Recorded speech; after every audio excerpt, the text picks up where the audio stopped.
Good morning, everyone. Welcome to the October 21st, 2021 meeting of the Downtown Design Review Committee. My name is Corey Bates. I'm the chair of the committee. The following guidelines are in place for meetings in the council chamber at City Hall. Only the south entrance to City Hall will be open for access into the building. For exiting the building, all accesses can be used. Air purifying machines have been installed in the chamber, and hand sanitizer machines and disposable face masks are available.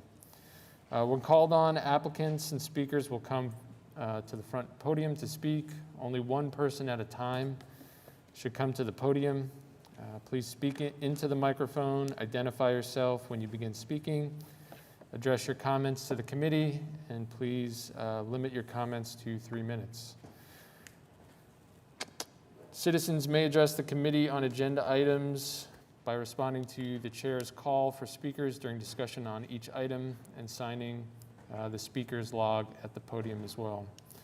All comments must be relevant to the item. The chair or presiding officer may, in his or her discretion, prohibit a person from addressing the committee and/or remove that person from the council chambers if that person commits any disorderly or disruptive behavior.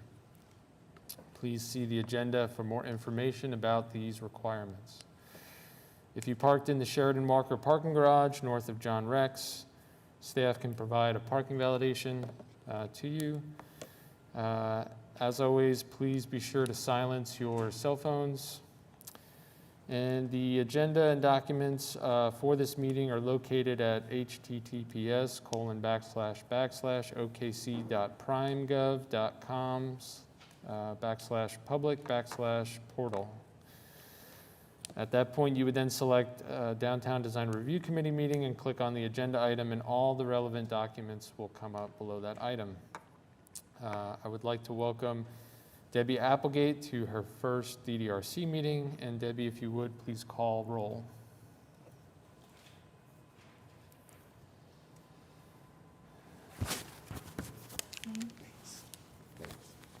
Corey Bates.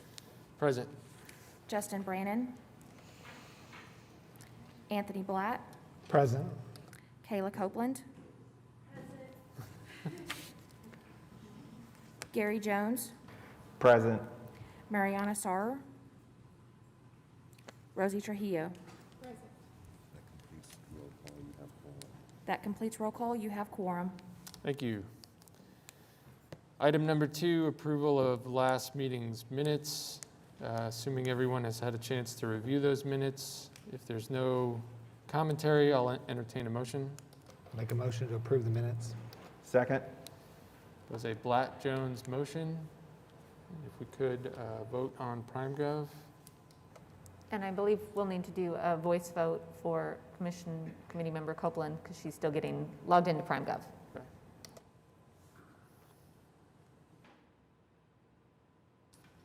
Committee Member Copeland, how do you vote, sir? Ma'am, I'm sorry. If you wouldn't mind saying again. Approve. Okay. We're not registering Rosie's vote. I get it. I have it recorded.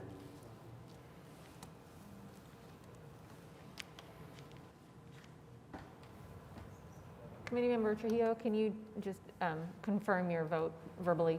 It didn't show on the screen. Okay. Okay, everyone voted aye on approval of the minutes from last meeting. That passes.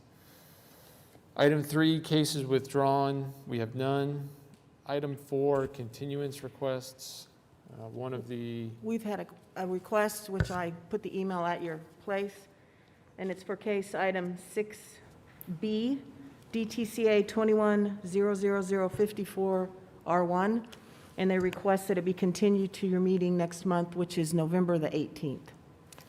Okay, so we need 2 motions in this case. We need a motion to move item 6B up to Section 4, continuance requests, and then we will need to make a motion on the continuance itself. I'll make a motion that item 6B be moved to continuance. I'll second the motion. It was a Jones-Blatt motion. Is everyone able to vote? Still, yes.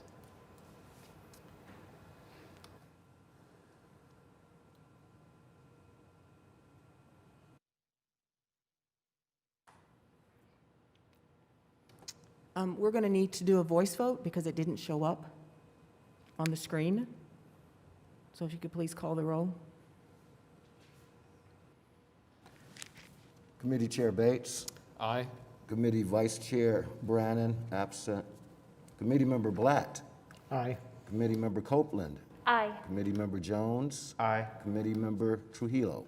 Aye. That completes the vote, Mr. Chair. The motion passes. So that item DTCA 21-00054 now being within Section 4 continuance requests. They are requesting a continuance to the November 18th meeting, so I'll entertain a motion on that continuance request. I'll make a move that DTCA 21-00054R1. Yes, be continued until the November meeting. I'll second that motion. It's a Jones-Blatt motion.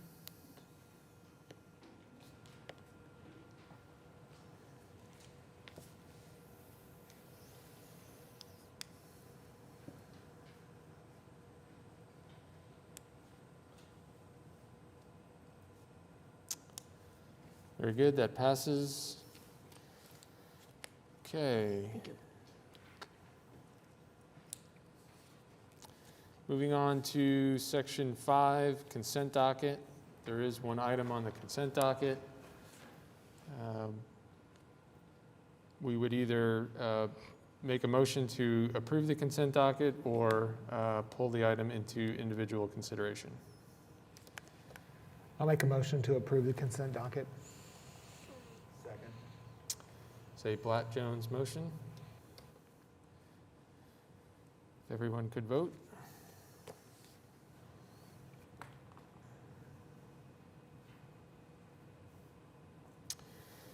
That motion passes. Moving on to Section 6, items for individual consideration. First item is item 6A, DTCA 21-00023 at 701 West Sheridan Avenue. Is the applicant present? Yes, he is here. Okay. And if staff could introduce the project? Sure. Hang on just one second. And I took my glasses off too soon.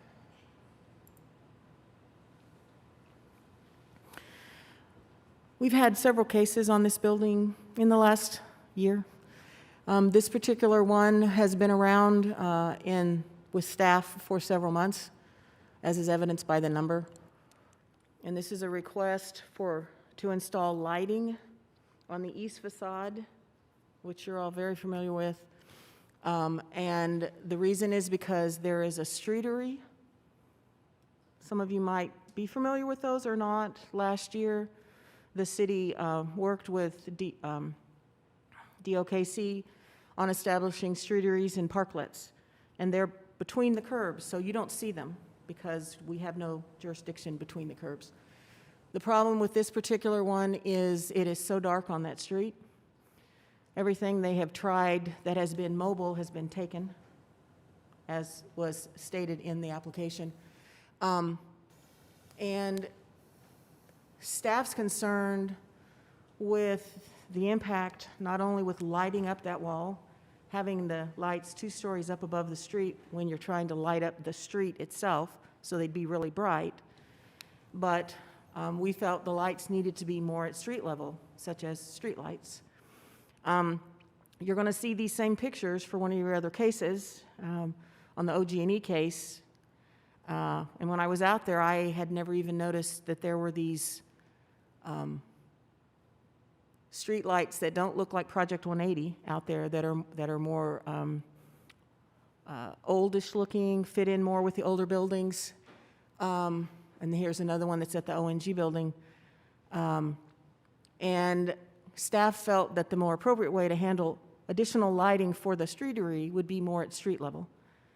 The applicant had provided some pictures that you got in your packet, showing how dark it is and what a problem it is with using it in the evening, and I'm sure it's probably getting used more now as our weather is getting really fantastic and you can actually spend time outside and don't need the air conditioning.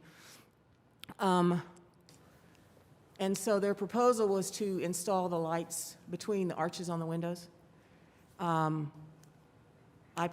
As staff, I didn't have a problem with the style of light, I just had a problem with where they were proposing to put it, as well as actually attaching it on the side of this building that has had a lot of things done to it over time. And so the streetery is down here in the lower right. And so you can see how high up those on the wall are proposed to be located. And here's a picture of the lights itself. So staff included some of the guidelines from the Building Conservation and Rehabilitation Guidelines for Oklahoma City that we used, because there were some that were totally appropriate for lighting. And as I said, staff's concerned with the proposed mounting height, since the intent is to light up something that's 2 stories down. And we feel that a more historically sensitive solution is needed at this location.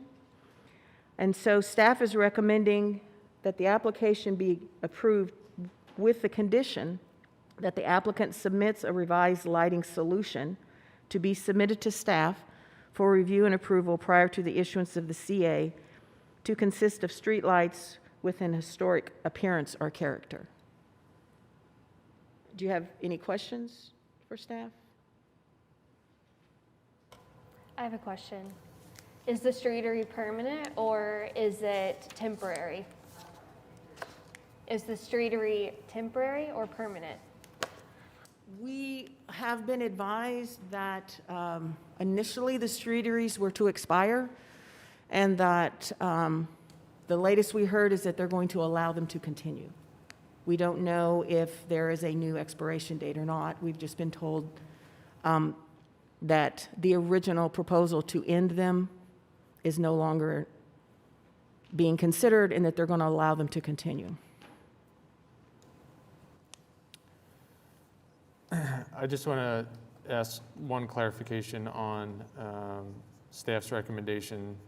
So the extent of the submission is for those lights and a lighting solution. If, as written, the recommendation would approve the application with a revised lighting solution going to staff, if the committee wanted to see that revised solution, would the approach then be to continue the case? You could do that. You could continue it. You could change this wording, and then they could come back at whatever their timing. I'm not sure which is the best way Okay, to do that one. sure. But John Allen is here, who is the applicant. Okay.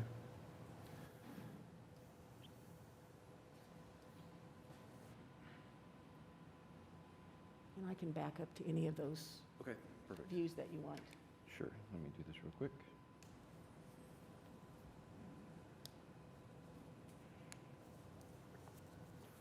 And the applicant is actually a tenant in the building with a business there called The Study. Good morning. Good morning, members. I'm John Allen. I'm one of the co-owners of The Study, and we actually own well, not own, but rent the corner where the old Cafe Bistro used to be. So we redesigned that area. As Laura said, we did work with Oklahoma City. We were actually the pilot for the streetery, so we built the first one to try to prove the concept and make sure it was going to work. And at the time, the requirements were that it had to be able to be removed. So that was completely built with the intent that it was eventually going to expire and have to be taken down. The original design, we actually had solar-powered, like LED bistro lighting hung across. That made it about a week before it got torn down. So then we went to plants with lighting on them to try to get a little bit of ambient lighting in there. Those got stolen in about a month. So this was actually in my original design plan, was to get some lighting on the side of the building. The intent of putting it that high was to avoid breaking the facade of the side of the building with a light in the middle of it. My plan with that, again, this isn't going to be lighting that is so bright that it's, the sun is setting on the side, because that also kills the atmosphere of what we're trying to achieve with the streetery. So it would provide enough ambient lighting out there that it would be not pitch black, people would feel safe. And I have had questions asked on that previous picture. That is actually a low light camera. That's why no, you're good. That's why it gets that view. We actually had to install a low light camera out there because our insurance requires camera on all of the spaces that we have. And so the other camera views are actually pretty much what it looks like out there at night. There is a city street light, I think just north of the Core 4 entrance there on Lee.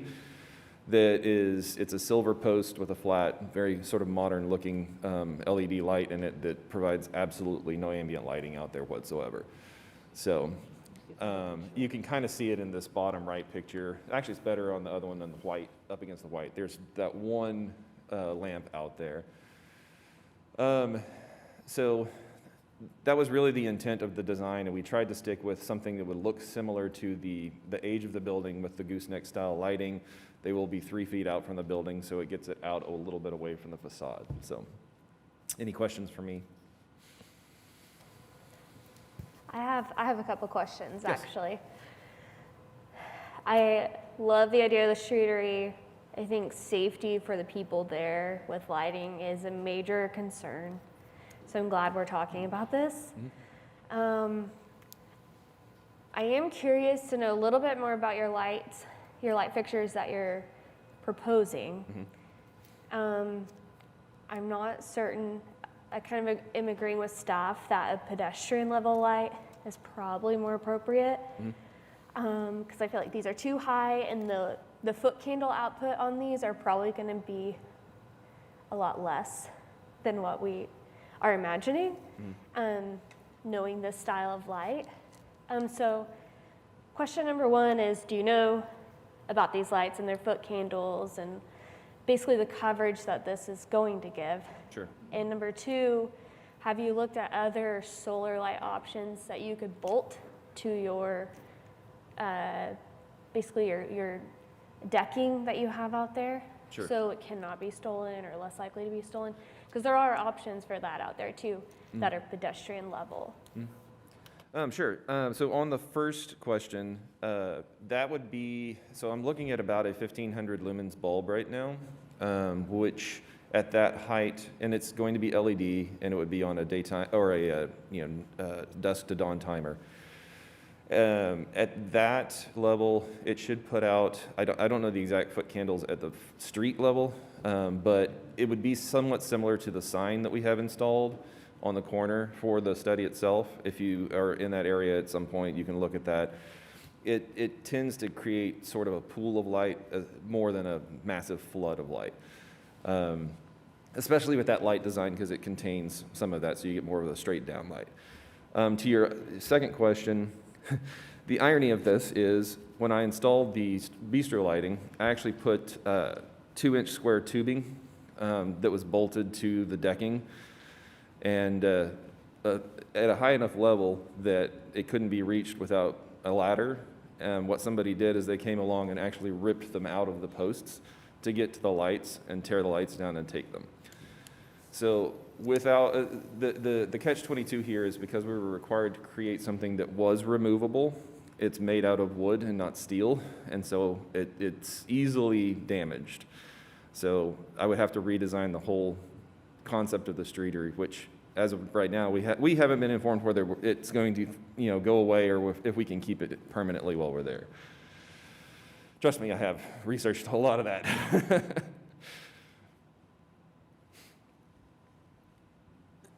I've got just one clarification question before discussion. The proposal shows 4 light fixtures being presented, 3 up high towards the south end of the building, and then 1 above that entry door on the east facade. Yes, I that believe was- there's a sign. That was actually the original proposal. There was a revised one without the one above the door, because Core 4 now has their sign there. So that, we were going to include that as sort of a coverage for the entrance, but that sign now takes care of that. So we no And longer I need that. apologize if No, I that's good. I missed that change, but you're right, there was a sign that came in that Yeah. is Or- above there now. Yeah, the current proposal will be for only those 3 lights at the top of the building. Great, thank you. Kind of following on the previous question about the kind of the light output. Has there been any, typically whenever we'll work with a lighting supply company that is going to provide these lights, you can ask them to provide you a foot candle calculation that will show the at grade lumen or foot candle values, and also kind of how it would be a hotspot against the wall. The reason I ask is at 1,500 lumens, is this something that is going to be visually bright from someone who's driving on this dark street? You know, some people will be, you know, will react to that differently. So if it's a really hot spot in Sure. their field of view and it's not cut off, Right. that could be an issue for you and for anybody who's at the street level. So has that been done? No, we have not. Okay. I think it would help, no matter what solution you have, to be able to provide something and confirm that it's going to work the way you intend it, rather than go through the effort of putting in all of the infrastructure and then find out, okay, this is extremely hot in the line of sight, but it's not catching what we want it to achieve at the street level. So now we're kind of in 2 ways. And I would agree also that I think that light up there is actually not as pleasant a solution if it was down amongst the individuals at the pedestrian scale. I think that it would actually be more successful. I understand the issues with vandalism. There are vandal-resistant options, I guess, that are available, but these are for you to kind of investigate. So that's my thoughts on it. And if I may, we are open to different ideas. One of the issues we've had, and I know Laura and I have discussed this, is that, again, because the streetery itself was designed to be removed at some point, there is no access to electrical at the streetery itself.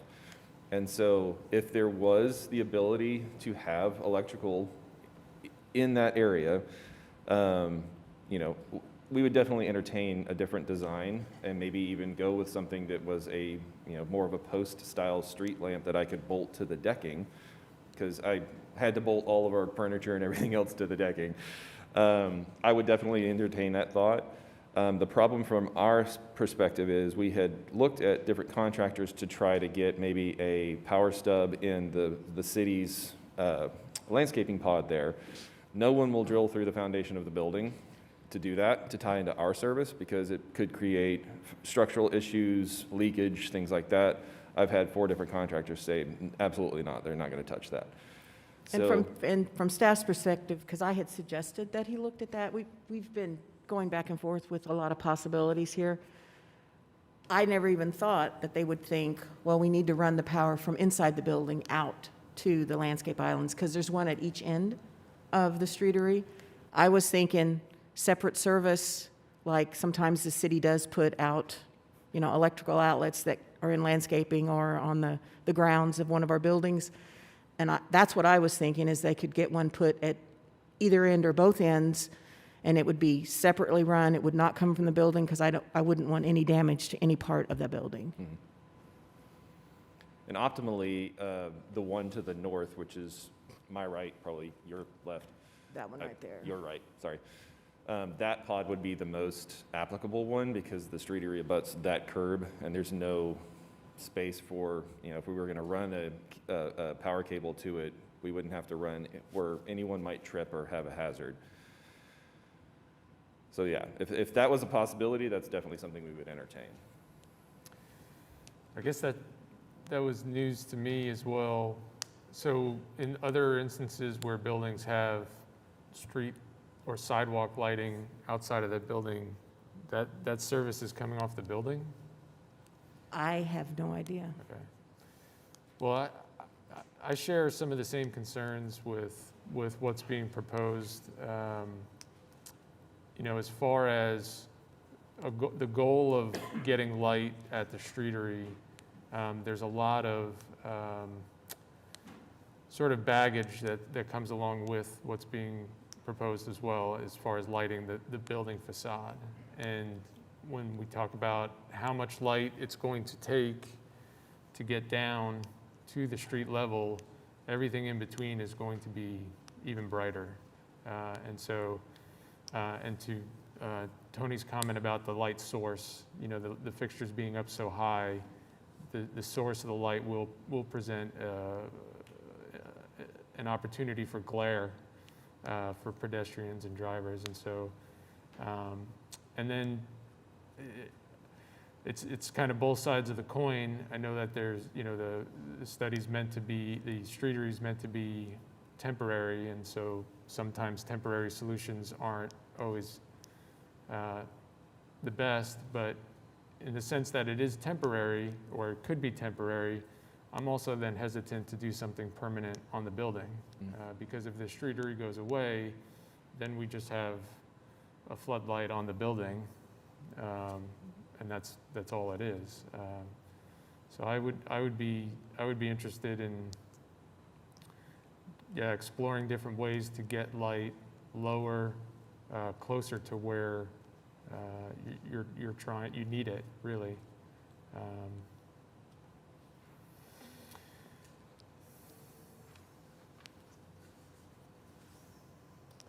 This is typically where we get a civil engineer involved that will tell us, this is where the available power source is, this is where that is run from, this is the method by which you have a conversation with the city about where is it metered and who is buying the power and those kinds of things. When we've done projects down in this area, it's typically, we will introduce some kind of a light pole. It'll work with the ones that are similar to nearby properties. But that might be a good next step. I don't think it's necessarily electrical engineer. I think you need to just identify where the power source is, the nearest source that can get you light at the street level without trying to tie it into your building's infrastructure. Yeah, and if, you know, taking that path, be it a pole or being bollards too, you know, that there's potential for a bollard solution along the curb line that gets you light to where your tables are, and then if the streetery goes away, you're simply illuminating your sidewalk, you know, where you want the light at night. And just to clarify, so I say that the way that we do this is through civil engineering, but you might actually be able to go backwards through the city and see if there's a process by which they provide illumination at the street. And therefore, you're kind of working with all of their protocols that already work. Exactly, Before you get to the individual that might be able to assist you, and they might have an on-call or something that can guide you through that without immediately jumping into consultants that start to maybe provide services that you're not asking for. Okay.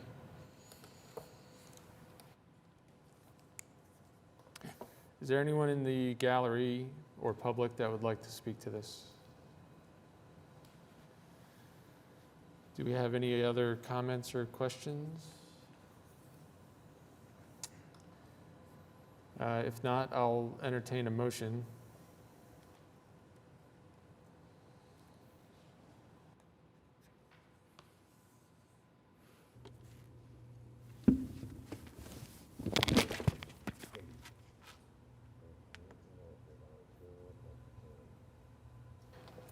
So, thank you, because that was my question. Based on the comments and the feedback, I think that staff pretty much gets what the concerns and the issues are, but I didn't know if it was the feeling of the rest of the members to have it come back or to go ahead and have it submitted to the staff for their review. I was trying to get some idea. One of the things I just wanted to pipe up is, I know in my recommendation, I'm talking about streetlights, but you mentioned Bollard Lighting, and I didn't even think about that. So if you're inclined to go with my motion, maybe it can be a little more broad and just reference lighting at the street level, which will give them more of an opportunity for various choices, maybe? So is there, I was even gonna say, I feel like the wording should be pedestrian level. The street means you're highlighting the street. So I would change that wording too. I was leaning towards continuance. I just thought there were a lot of issues that have been raised, and I think that it was indicated that there are some things that they needed to explore. So instead of trying to define out what all those things need to be, if there was no objection, then I was just going to move that this item be continued. So- And I was just going to, if it's continued and you continue it to next month, I need everything by next Tuesday. So I So was there's a not wanting really to short do window. next month. I thought that would be too fast. Yeah. Well, you- Yeah, I don't think we would be able to meet that criteria. so then we would be looking at continuing it to the December meeting? Would you have any objection to a continuance? No, I mean, I think at this point it's that or a rejection, so we would like to investigate further to see if we can meet the city's requirements. And with that in mind, I'm assuming what you're thinking is that they would work with staff, we would come up with a better pedestrian level lighting solution to come back to you guys at your December meeting? Correct. I think that's what I heard you thinking, yes? That is correct. Okay. Yes. So I'll make a motion that we continue this to the December meeting. And I'll second. It's a Jones-Copeland motion.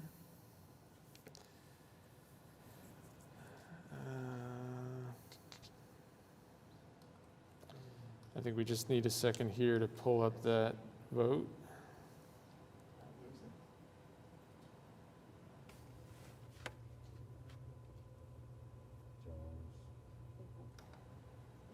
Sorry about that. And if everyone could vote. Got it. Thank you. The motion passes to be continued to the December meeting. Thank you. Thank you all for your Appreciate it. consideration. I'll call you. Moving on, item 6B was continued earlier this meeting. So moving on to item 6C, DTCA 21-00056 at 400 North E.K. Gaylord Boulevard. Is the applicant present? Oops. Yes, they are. And if you could introduce the project. Sure, hang on. Can't see the mouse. There it is.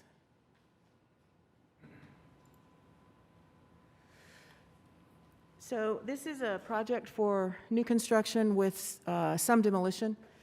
You might be familiar with the parking lot that's currently across from the downtown Y. And so we have this property that's between 4th, E.K. Gaylord, and 3rd, and the elevated railroad track. And I apologize, the day I went out to take pictures, the sun was not cooperating, so we have problem with sun. But this proposal is for a mixed-use project, and they're proposing 3 buildings plus a parking garage. You might have noticed there are a few variances that they need, and I'm going to get to one of these drawings and try and land on, and then the applicant will be making their presentation. So currently they're proposing, and I apologize, I'm going awfully fast, but they're proposing signage in the right-of-way for the parking garage on both 3rd Street and 4th Street, which is where I'm headed with all of this. That currently their concept is that it would look like 2 arrows coming from 2 different directions, but it's proposed to be 20 foot tall in the right-of-way. Staff didn't feel that 20 foot tall, close to the sidewalk, is necessarily pedestrian friendly. And you see in the staff report that staff is supportive of a sign for the parking garage in the right-of-way, but not 20-foot tall. We're supportive of one that's no more than 10 foot in height. They also, based on their design, and I'm trying to find the right view to show it, and I will come back to all of these in a minute. I'm trying to find the trash truck. So, whoops. They're, and I guess I need to look to them. Did I go over the drawing? Keep going forward or go backwards? Okay. Right there? Okay. So they're proposing their trash room, it's going to be a compactor room, to go in this corner of the parking garage, and the access would be from 3rd Street. But because of the location, the truck would have to maneuver in 3rd Street. You know, it either pulls forward and backs in, or it pulls in and backs out. And we have regulations against maneuvering in the right-of-way, which I included in the staff report, so they'll need a variance for that as well. And staff has included that. We have had numerous requests for maneuvering in the right-of-way variances, and I can't think of a time when we haven't been supportive of those. The other thing that I pointed out, and you might have seen in the picture, is there is currently a bus stop across from the Y on 4th Street, and they're not showing that location on their site plan, and I discussed that with them. Advise them to get with COTPA and either, get an agreement on relocating it, or they're going to need to revise their site plan and show it. And so I've included a condition for that either relocates the bus stop on 4th Street or provides for the continuation of the bus stop on 4th Street. I said COTPA, but Embark, to me, they wear a lot of hats. And then the last one is obviously the condition that they get their variances. I put at each of your places a copy of all the emails we got. 3 of those were emailed to you yesterday. There was one I received yesterday afternoon, and that's on top of those because we provide all the correspondence that we get. That was also provided to the applicant, so they have seen those. And everything else about the project does comply with the guidelines and the regulations that I have to review it against. So do you have any questions for staff?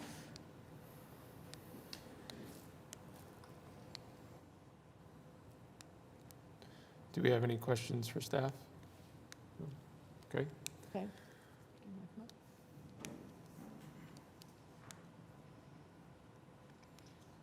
And then just as a reminder, if you guys would please print your name so we can read Okay. it. Thank you so much.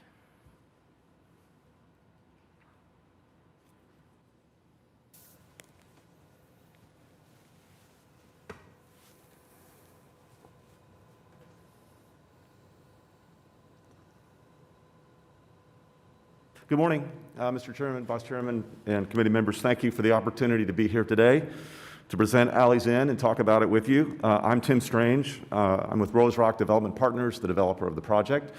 We're also involved with another project in downtown Oklahoma City called Boulevard Place, next to the Omni, so we're handling those too. We're excited about this project, Alley's Inn, as it brings 314 much-needed affordable units to downtown Oklahoma City. These units will be 100% affordable at 60% of AMI, so they truly are affordable. It will have 4,000 square feet of ground floor retail and restaurant space, which will activate the street level, promote walkability, and be synergistic with the other venues that are along Automobile Alley. This will be a much walkable area. It will also be synergistic with the Y across the street, which has fitness and a daycare component. It also is a half block from the streetcar stop, so it will make all of downtown accessible to the residents of Alley's Inn. The city supports the project and will be investing $2 million in gold bond proceeds into the project, and this is a great value for the city in terms of that affordable metric at $6,300 per unit. So it's a very good value for the city. Our approach to the apartments is that we will have a total of 314 units. We'll have 66 studio units, 89 one-bedroom units, 72 two-bedroom units, and 87 three-bedroom units, which are perfect for families, and we think that they'll be very appealing to families wanting to live downtown in this affordable project. Our team is made up of ourselves, Rose Rock Development. As I said, we're involved with Boulevard Place here as well. Also, Frankfurt Short Bruger Architects, Oklahoma's largest locally owned architectural and engineering firm in the state. We have a consultant on our team, American Covenant Housing Foundation and Evergreen International. They're our consultants on affordable housing, as well as an affordable housing architectural expert in Mike Sykes of Sykes Abernathy Architects. One of the emails that was received questioned the what would happen to property values in the area once we built these 314 affordable units. And I have a couple thoughts on that I wanted to share with you. We did a one-dog study of the Commons on Classen. This was built in 2016. And as a result of that, we surveyed seven properties in the area. 7 properties in the area. And the property values actually went up from 2016 to 2017. They went up an average of 64% in value year over year once that project was constructed. And the range was from 29% to 167% increase in value. We believe by investing $61 million into this block, which is what it's going to cost us to build this project, that's not counting the parking garage, we believe that values will go up because of that additional investment by itself. We are seeing in multifamily projects record low capitalization rates upon sale. We think those will be going lower, so the value will be increasing. Also, that material and commodity inflation is causing property values to inflate or increase just on account of that. So everything that's everything that's in the ground already, that's already built, because of that, is going to be worth more tomorrow than it is today. Any questions? If not, I'm going to turn it over to John Sipner of Frankfurt Short Bruger, and he'll take it from here. Thank you. Thank you. Thanks, Tim.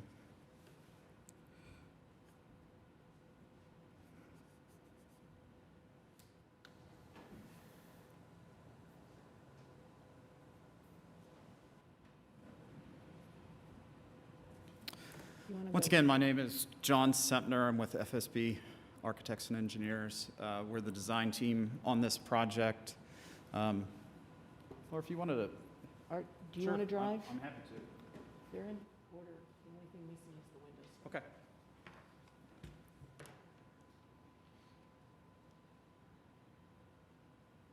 Just to talk a little bit about the development and our approach to it. You know, Alley's Inn is a play on the end of Automobile Alley. You know, as you walk up and down Broadway, we have a lot of pedestrian experiences. And then you hit this property, and our city has been trying to develop this property for the better part of, 3 decades now. And really, we're at the cusp of bringing vitally needed affordable housing to downtown. And we're so excited to be a part of bringing this. To bring that retail and that pedestrian level experience into the project, instead of building a monolithic environment, we played on alleyways. And so we've identified an alleyway coming right off the corner, right off where the streetcar is, and really that brings pedestrians down into the environment. Then we recognized that we were going to have to park housing. And so there's always a parking garage, and always a parking component associated with that. And really on this site, there are very few orientations that you can appropriately place the parking. We've chosen to place it against the railroad tracks. As you look to the north, to the north is the YMCA. They need parking, and so they're working with us on this project. As you go the next block north, there is a parking garage owned by the YMCA. When you go to the south, we have another parking garage. When you go south again, you have another parking garage. So you know, we're following precedent along the railroad tracks of trying to address the parking away from the downtown core and away from the residential and pedestrian side, and really draw people in. As we tried to locate the entries, we recognized that doing it along EK Gaylord was very difficult. So you really couldn't get an automobile in there. So we needed to bring people in off 3rd Street. So that really is the primary entry and exit for the garage. But we recognize that at times you're going to need to bring people into the garage off 4th Street. You know, there are events that happen on 3rd Street. So if we want to close down 3rd Street, you can come in off 4th and then exit off 3rd to the west. So allowing for the festivals that do happen on 3rd. So we were thoughtful about that. One of the concerns that staff had early with our project is we used a cable rail system in the parking garage, and she wanted to shield the cars. So we've gone back and brought in a solid barrier system so that as cars drive through, especially at night times, their lights aren't going to shine out. Now, it is an open parking garage, so the upper half is open on the north, south, and east side.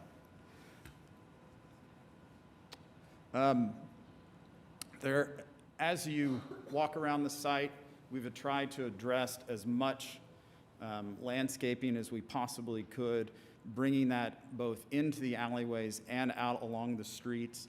The one area we really had the most challenge with was the south side because of the intersection triangle.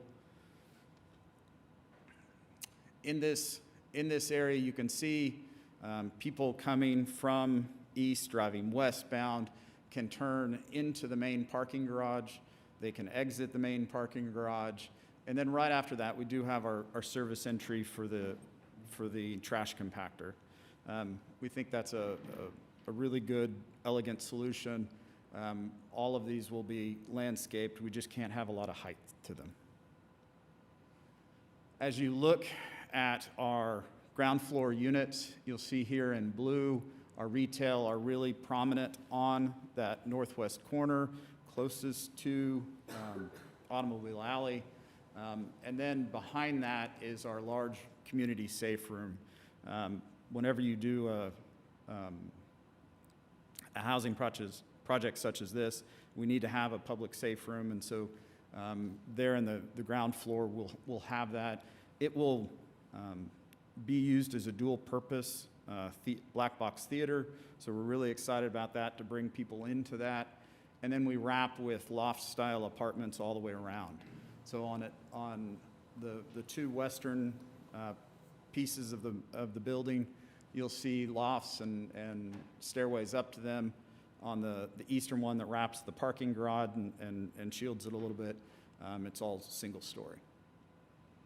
This is showing what the apartments look like on the upper stories.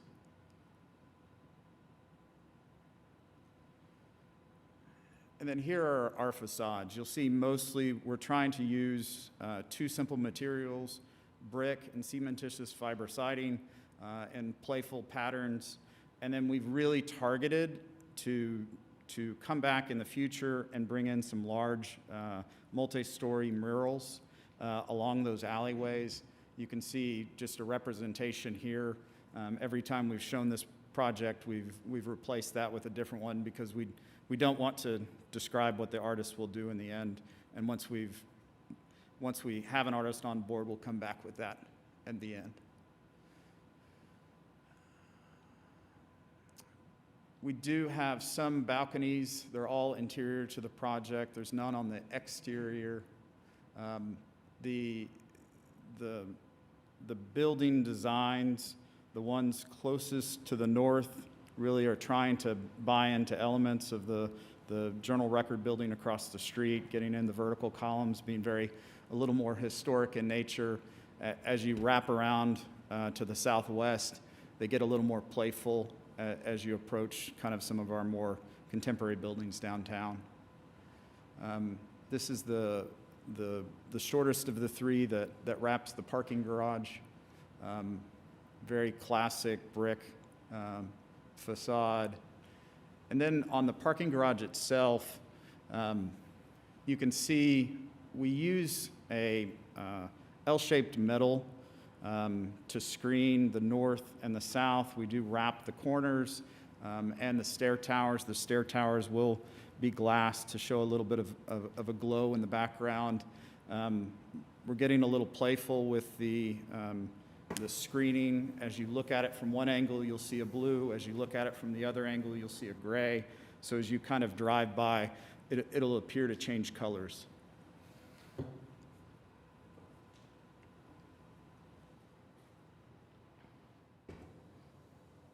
Overall, we're really proud of this, and we really think it's going to be a great addition to downtown. With that, I'd open it up to any questions you all have for me. Do we have any questions for the applicant? So you mentioned shielding the automobile lights that would be shining to the east. And I was curious if you can share what the height of that vertical portion of the wall would be that's inside of the parking garage. I could see immediately that it was going to be up above the driving lanes, but do you have a height or an approximate or a range of height that is planning to be? 42, 46? 42 inches. So well above. Yeah. Yeah, not even a taller vehicle is not going to. Correct. And then the other, go ahead. And then I was going to say, and the lights on the top, we intend to shield those from the neighbors to the east. They would be cut off in some fashion. Yeah. And then the other thing, I was wondering if you might be able just to describe your approach to the ground level entrances into the individual units. I can see the door and the window. In some ways, they look like they might have some awnings, but I'm just trying to understand from the pedestrian standpoint of a person walking by adjacent to somebody's residence, what's that detailing in general scale? I'm trying to find the best one. Do they all have awnings? Do some of them have awnings? Is it simply a door on plane with the wall? So as you look, each building, again, is slightly different. I'm going to start with this. This is the north elevation. As you walk around here, you can see the large awning that wraps the retail section. As you come to the individual units, you'll see some awnings here tucked in. Some of them are at various elevations to try and protect the doorways. But really, they're limited to those doorways. As we wrap around to inside along the alleyways, we lose some of those. You do see some here at the entry to the safe room, as I referenced.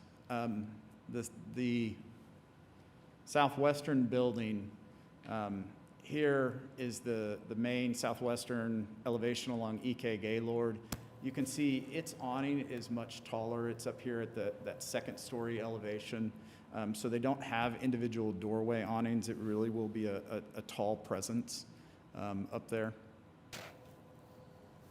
And then there are, I don't believe we have any awnings on this one, which is the eastern building that wraps the garage. Okay, answers my questions for now. I'm curious about the scale of the building, the sheet flowing of the water, and then you have an entrance into a space that is going to have no protection at all.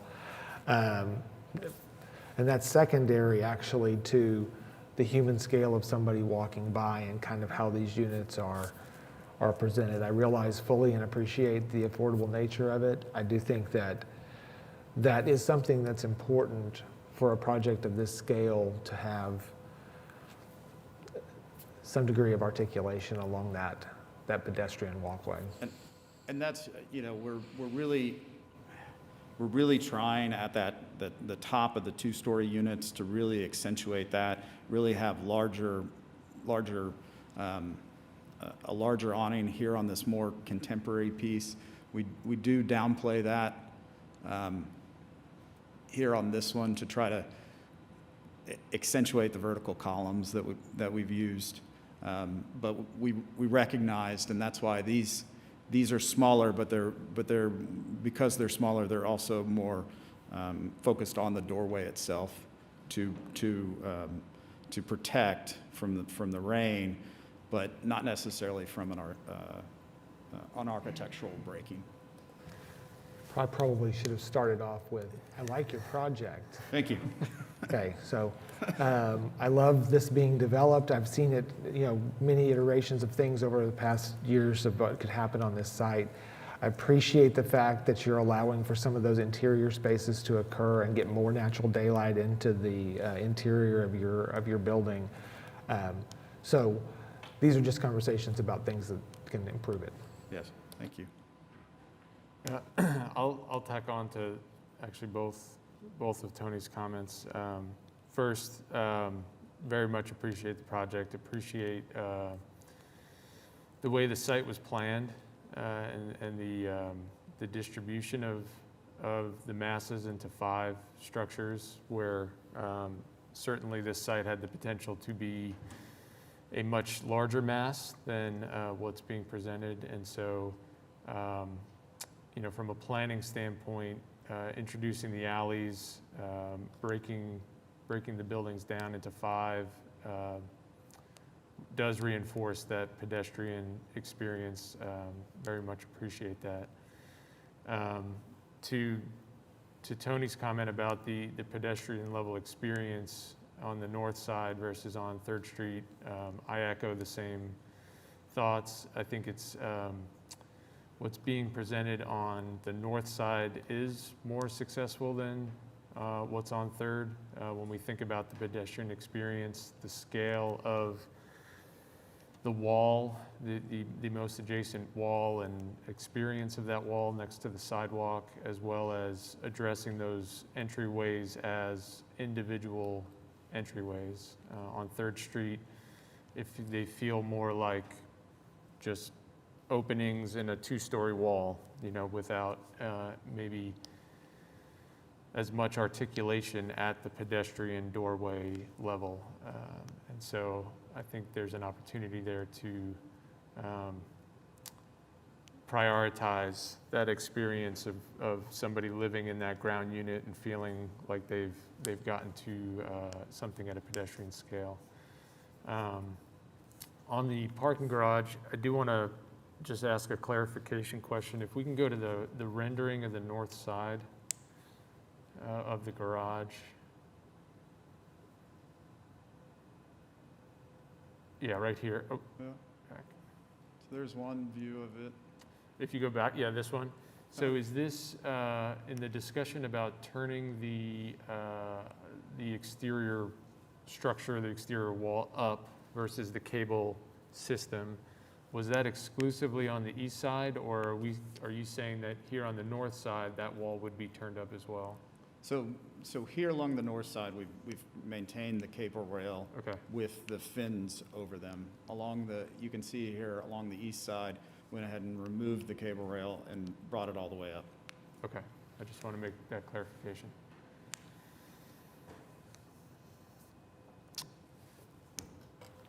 I have some questions about your streetscape Okay. around your building. So you could either go to like the site plan or your landscape plan, either one works.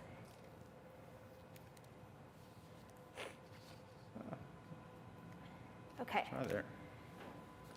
One of my big questions I have, because you will have residents here, are they allowed to have pets? And if they do, where do the pets go? Great question. Yeah. So, number one, I would have to let the developer answer if they can have pets or not. Okay. But number two, yes. Yes. We not only have this piece of property, we also are, as part of this deal, getting the small piece immediately south of 3rd Street, which is a great little park. And Okay. so, it is not a far walk to go walk out of any of these, walk straight across the street, and have a nice little park. Okay, just double checking. That's a big problem with downtown units right now. They really only have the little landscape beds of Project 180, and it's killing all the plants and brings odor, yada, yada. So just making sure that is taken care of. The other thing I wanted to talk to you about is, I love the mixed-use development here. This is a perfect place for it. I think this will serve as an entry point to the corridor downtown. So just making sure that, downtown has invested a lot of funding and time into Project 180. You mentioned you want to tie in to being like the bookend or the beginning of Automobile Alley. Both of those are pretty well streetscaped with pavers. They have specific lights and trees and patterns that they're following. Are you looking to pull those as well into your site? Because right now, at least looking at the landscape plan, I'm not 100% seeing that, because I don't see like your hardscape, and I can see some of your plants that you're proposing, and they're definitely different than the other two locations. What are your thoughts on that? I think we're trying to be a little unique in our materials, because we are kind of at that transition point. So whereas downtown meets Automobile Alley, there's different aesthetics to both of those. Yeah. And so we are trying to be slightly unique. We really are trying to maximize the amount of landscape that we can get in here. But with the requirements to be street fronted and the sidewalks that are present, there's just not a lot of room to fit it in. So we've really tried to maximize it anywhere we could. What's your main holdup for more landscaping? Just square footage of sidewalk, really.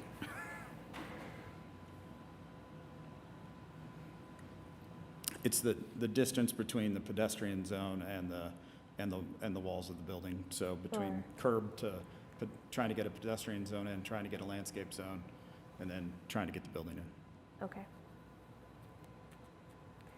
And then also, while we have this, just so I understand, what is the dash line between your two most southern buildings leading up between them?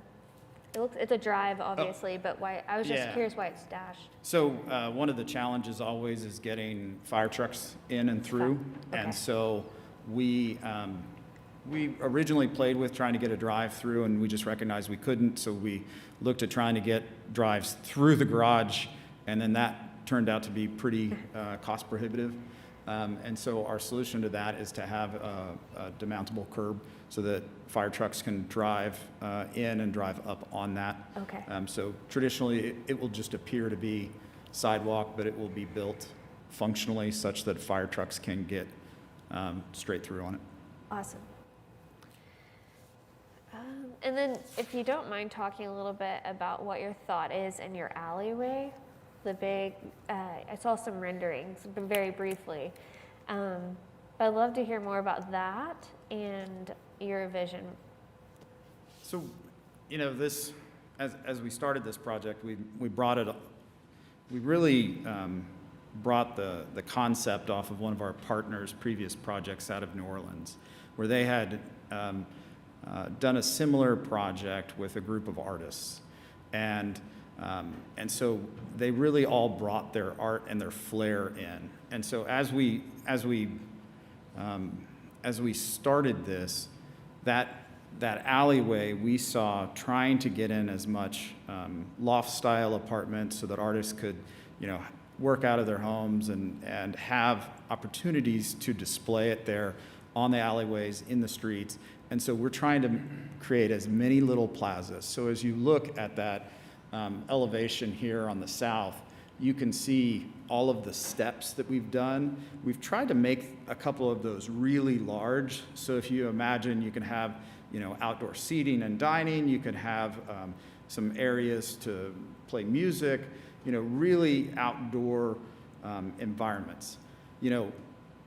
we as designers can design those, but it really comes back to programming after the fact to make them successful. And so, you know, we've given a lot of thought to give the opportunities for that. When we had to bring in the storm shelter requirement, you know, it doesn't allow us to have a lot of windows. So when we saw this big wall, we said, well, that's a great opportunity to give a big art display case. And so we've placed that there to kind of bring a little bit of life, to chop it up a little bit more to an otherwise pretty plain area. Can I add something to that? Yeah, absolutely. You know, as Can you identify yourself? Yes, Tim Strange, Rose Rock Development. So as to the outdoor programming, we've already engaged with Jane Jenkins of Downtown OKC, had some ideas, batted around with her. Not exactly sure what we're going to do, but we will engage and involve her and her team in helping us program those outdoor activities. So just want to mention that. Thank you. And then again, in the area I referenced previously where the fire trucks can drive through, we also envision that as being a very activated space as well. So not only in the primary zone, but also, I'm not even sure I have that angle. Yeah, so also around here.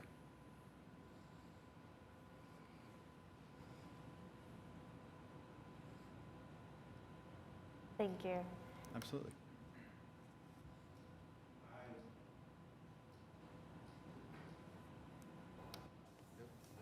There we go. I just want to say thank you. I served on a task force for the city on affordable housing, and the concept of this was one of the things that was talked about that may be in the offering. And for us who understand the need, especially in the downtown area, this is very, very impressive. It's very well timed. It's also great to see something come to fruition that a lot of people have been talking about.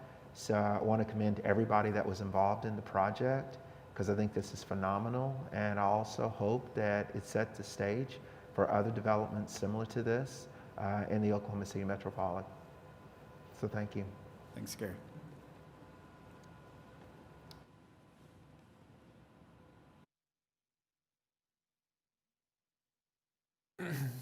I would just share your thoughts, Kayla, on seeing a hardscape plan. I think that would be very helpful, understanding exactly how the streetscape's getting addressed. And I do understand, you know, running into constraints as far as landscape zone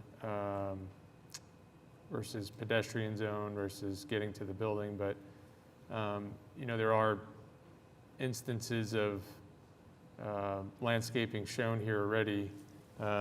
Understanding if those could grow, you know, along the sidewalk, if there's, you know, what's understanding what the potential is in that direction. Obviously, you still need access between landscaping zones, but I think there's opportunity to explore that streetscape a little more. Do we have anyone in the gallery that would like to speak to this? If you could identify yourself, please. Good morning. Oh. Whoa. Mr. Chairman, members of the committee and staff, my name is Anthony Mcdermott. I am the founding principal of TAP Architecture. I am, curiously enough, I'm a neighbor to this project, both as a building owner, a commercial building owner across the street, and also a neighbor because I live a block away from this project. So as a neighbor, I have some aesthetic concerns about the project. And as an architect and an urban designer, I have a couple of professional observations. I have several of my residential neighbors with me today, and I can tell you that their concerns are not NIMBY concerns. I mean, we welcome new neighbors. That is not the issue. It is a qualitative issue that we have with the project. Primarily, I would say, with the garage, but I'll get I'll get into that. My aesthetic concerns, and I've already heard you address them actually, are principally street level concerns. I'll start with 3rd and 4th. 3rd Street is what's known as a B street. So Oklahoma City has a pattern of A-B streets. A streets being the major through streets, B streets being subordinate streets. So 3rd Street, for instance. Trying to get back to the overall. Thanks, Laura. Will that one work? Yeah, that's great. So 3rd Street runs through a neighborhood of both multifamily and single-family homes. And I would argue that it's probably the most attractive street downtown, residential street downtown. 3rd Street is a beautiful street. It is lushly landscaped. It is maintained by a homeowners association.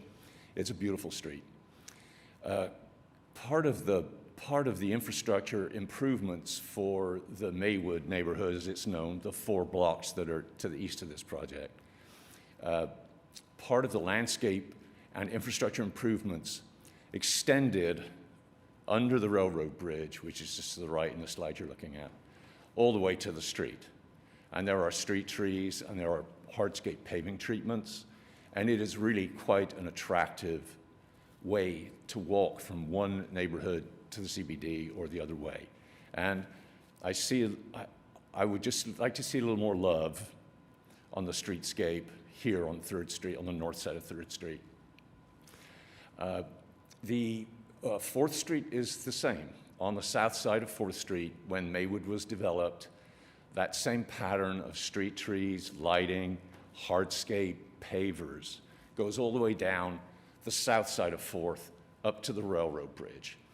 This is obviously on the west side of the railroad bridge, but I also see 3 lonely trees here on the west end of the development, and I don't see any attempt to enhance the streetscape.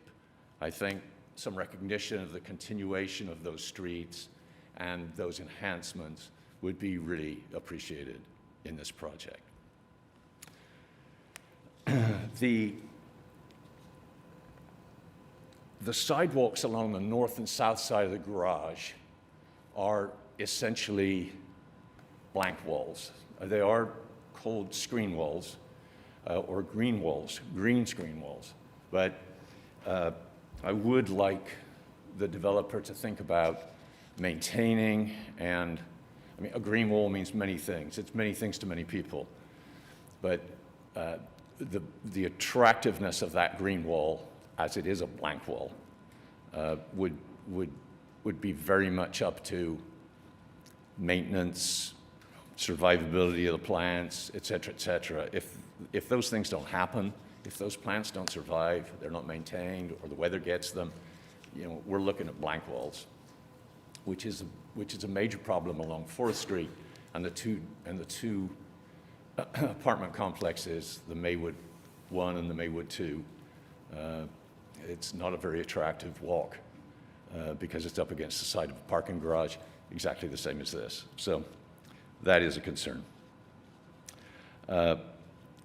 The garage screening on the north and the south, I just would like to understand that a little better. The associative image that was in your packet does not accurately reflect what's really being illustrated. I'm seeing like angles at 2 feet on center, and I'm not sure how much screening effect we're going to get from that, but that's a detail. I would just like to bring it to your attention. This is a great illustration of how that wall appears on the, this is on the south side, right? Yes. Yes. On the south side. So the pedestrian experience, to me, this transition between this beautiful neighborhood to the east and the CBD, I would just like to see a little more love in the streetscape treatment, the paving, the respect for the pedestrian, materials, trees. I mean, there are 6 mature trees in this view right here, right now. that were planted with the infrastructure project for Maywood, and they're gone. I mean, they're gone. So whether they need to go for the purposes of the construction or not, I don't know, but it would be nice to see them replaced or something, or some deference given to what is there now and what feels like a very attractive walk. The east elevation of the garage, I think most of my neighbors are mostly concerned, most of my residential neighbors are concerned with that.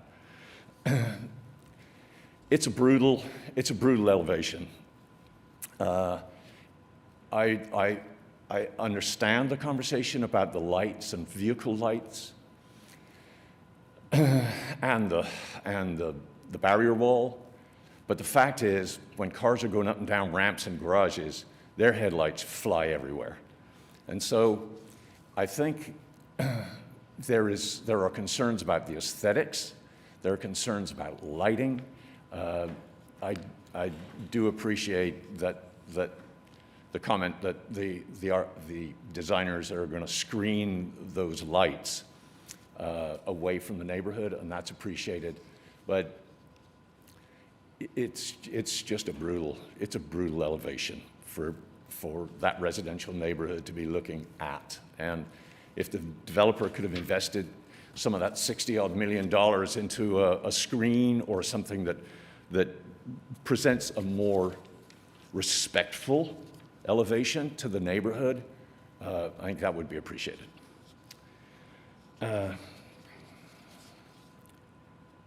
Okay, so these are things that I think are mostly within your purview. On the building elevations along the streets, along the major streets, siding, in my opinion, is not an appropriate material for an application 7 stories above the ground, or actually in any application in the central business district. It's siding. And I respect the intent to take money or to make reasonably efficient choices in materials, but I would suggest to the developer and to the designers that the 20 to 25% of siding that is proposed for this project may go to the internal elevations rather than the external elevations, and we might have a more permanent qualitative elevation on 3rd and 4th and Gaylord. And like I said, I understand the economics of the project, but it looks to me as though the 20 to 25% of siding is sort of spread equally on the elevations, and maybe those elevations that are internal to the project would, if the siding was concentrated on the internal elevations, maybe the exterior elevations, those more permanent elevations, those elevations that people are going to see, maybe we can consider a more permanent material, something that lasts. Around this building, or around this proposal, are many buildings that are over 100 years old, including my building, which is coming up on its 100th birthday. So this is going to be a part of the fabric of Oklahoma City for a long time. And I would just advocate for masonry or some other permanent material, masonry, stone, something else, on the street elevations, and then let's go with the siding on the inside, where you can't even see it because it's so high and tall, you're not even going to appreciate what's above your head. I think that's probably the end of my comments. The other thing is an urban design message. And would you go to a picture of the 4th and Broadway? Oh, the pictures that I took? No. They're renderings? Yeah, Okay. sure. Okay, that's great. Does that work? Okay. That's great.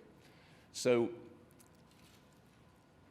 this is my opinion, but I think this rendering actually illustrates an opportunity that may be lost. This corner is so important to the city, and it does not look designed to me. It looks like the space that was left over after an ovoid building mass and an acute angled building mass came together. And I would use the example of 10th and Broadway, the southwest corner of 10th and Broadway, where there's a very intentional design move to create a space that has quality. Placemaking is a huge part of the dialogue now in Oklahoma City. Quality, placemaking, urban placemaking. And I just feel that with some slight moves on this corner, we could create a place rather than this space that looks like some planter beds and chairs that are not deliberate. It's a space left over by these two building masses. And the Oklahoman building is one of the most beautiful buildings we have in Oklahoma City. It's in the top 2 or 3 or 4 beautiful buildings that we have in Oklahoma City. And to create a space on the opposite corner, I think, would be respectful and appropriate. And perhaps the designers and the developers can work on that space a little bit to make it a more meaningful place. And those are my comments. This is a huge project. There's a lot of moving parts. It's a lot to digest. And I've only had a few days to look at the drawings. and as an architect and urban designer, it's difficult to actually imagine how this is going to impact this corner. But I agree with all your comments. I mean, we need the housing. It certainly is a noble attempt to put a quality project on this corner. And I would ask that you consider the neighborhood and all the eyes that are going to be looking at the back of this garage, and maybe some of the thoughts about siding might be taken to heart. Thank you for your comments. Thank you.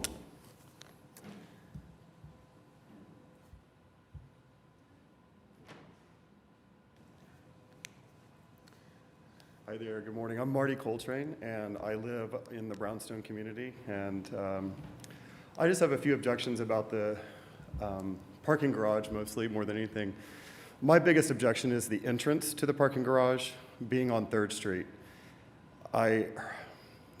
There's a median in 3rd Street that would make all of these cars have to come down our street to enter the parking garage. And I'd also like to point out that currently this parking lot is being used by the YMCA, and I assume that they will continue to be using the parking lot. That entrance for them is on 4th Street. And the highway entrance is more easily obtained off 4th Street. So you've got all the people now that's going to enter this garage, it appears, will be coming down our street at a residential community to enter this garage. And it's really going out of the way to enter the garage. And I think it pretty dramatically affects the traffic on our street in a negative way. Also, the screening that is facing our side there is no screening. I mean, it's just, we're looking at a big concrete structure. Downtown Oklahoma City is so beautiful. We have so many beautiful things to look at. And this is the first one in our view. I would hate to see just a concrete blob to look at as opposed to what we're looking at now. But anyhow, those are my 2 major objections. My biggest objection is the entrance to the parking garage. I really feel that should be moved to 4th Street, where the majority of the traffic is. Thank you. Yeah, sure.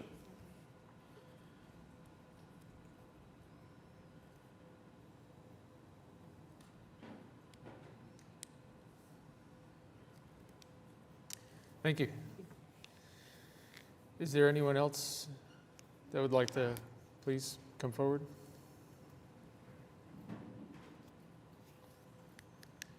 Jeff Johnson, Northeast 5th. I'm sorry, 5 Northeast 3rd.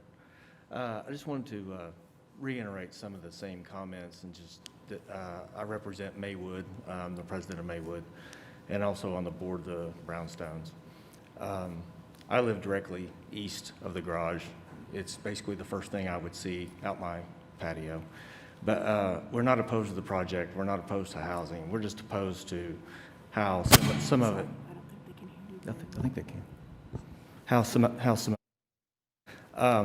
mainly from our side, our neighborhood, you know, even pedestrians or people driving down 3rd and 4th, the garage is predominant. As soon as you come off the highway and head toward the downtown, it's going to be very, very visible because it's 4 stories above the tracks.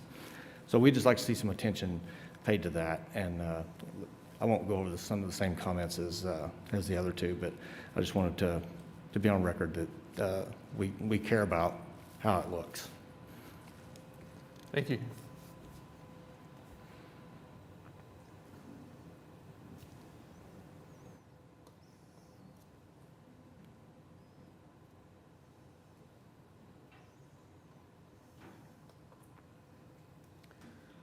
Hi, I'm Sean Braden, and I'm on the board of Maywood also, and on the Architectural Design Committee. And one concern that hasn't been brought up that I have is whenever you exit Broadway Extension going south, the closest way to get to the 3rd Street entrance of the parking garage is to continue down Walnut and turn right on 3rd. Recently, that was turned into a 1-lane on Walnut. There's parking outside of the restaurants that are between 3rd and 4th on Walnut. And so everyone's going to have to channel into 1 lane from the exit of the highway to be able to turn on 3rd. And I think that's going to cause a backup and, you know, issues just accessing 3rd Street. And I too would like to see the entrance to the parking garage off of 4th Street. And I do think that the pets and the little park in front of the murals on the railroad bridge, it's not very big. I think that's going to be a problem. But I am in favor of the project overall. Thank you. Thank you.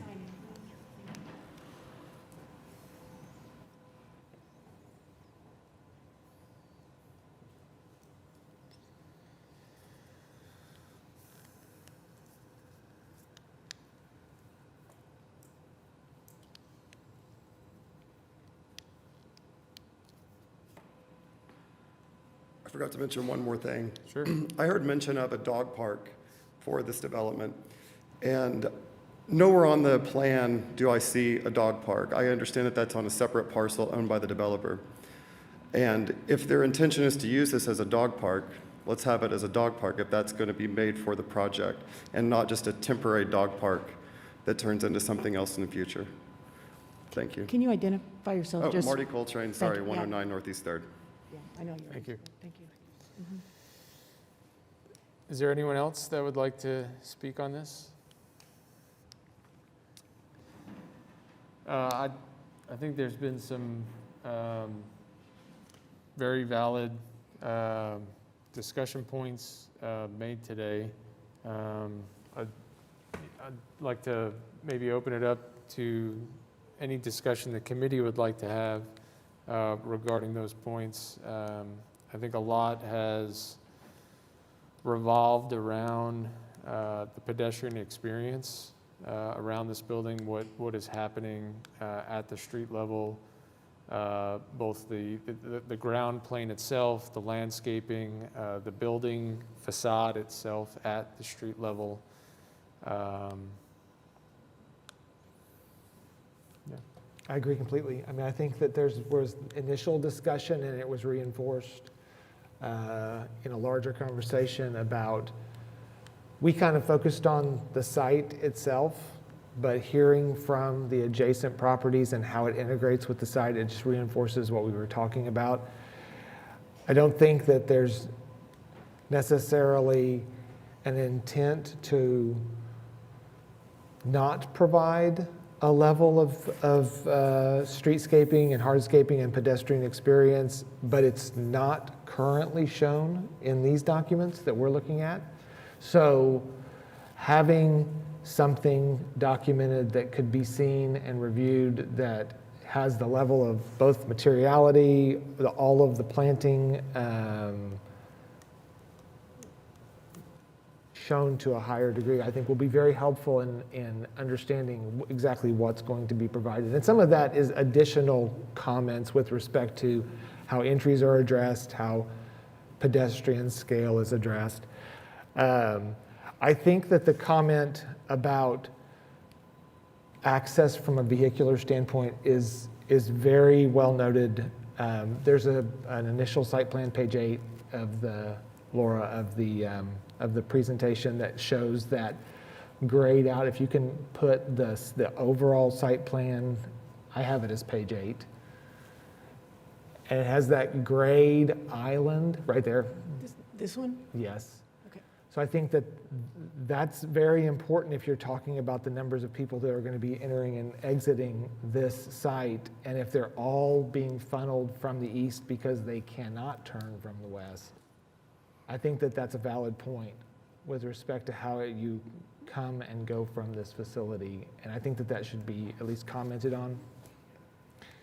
And then also, I think that the comment about siding is valid. I received it as not so much the percentage of siding, but where the siding was being presented on the building itself.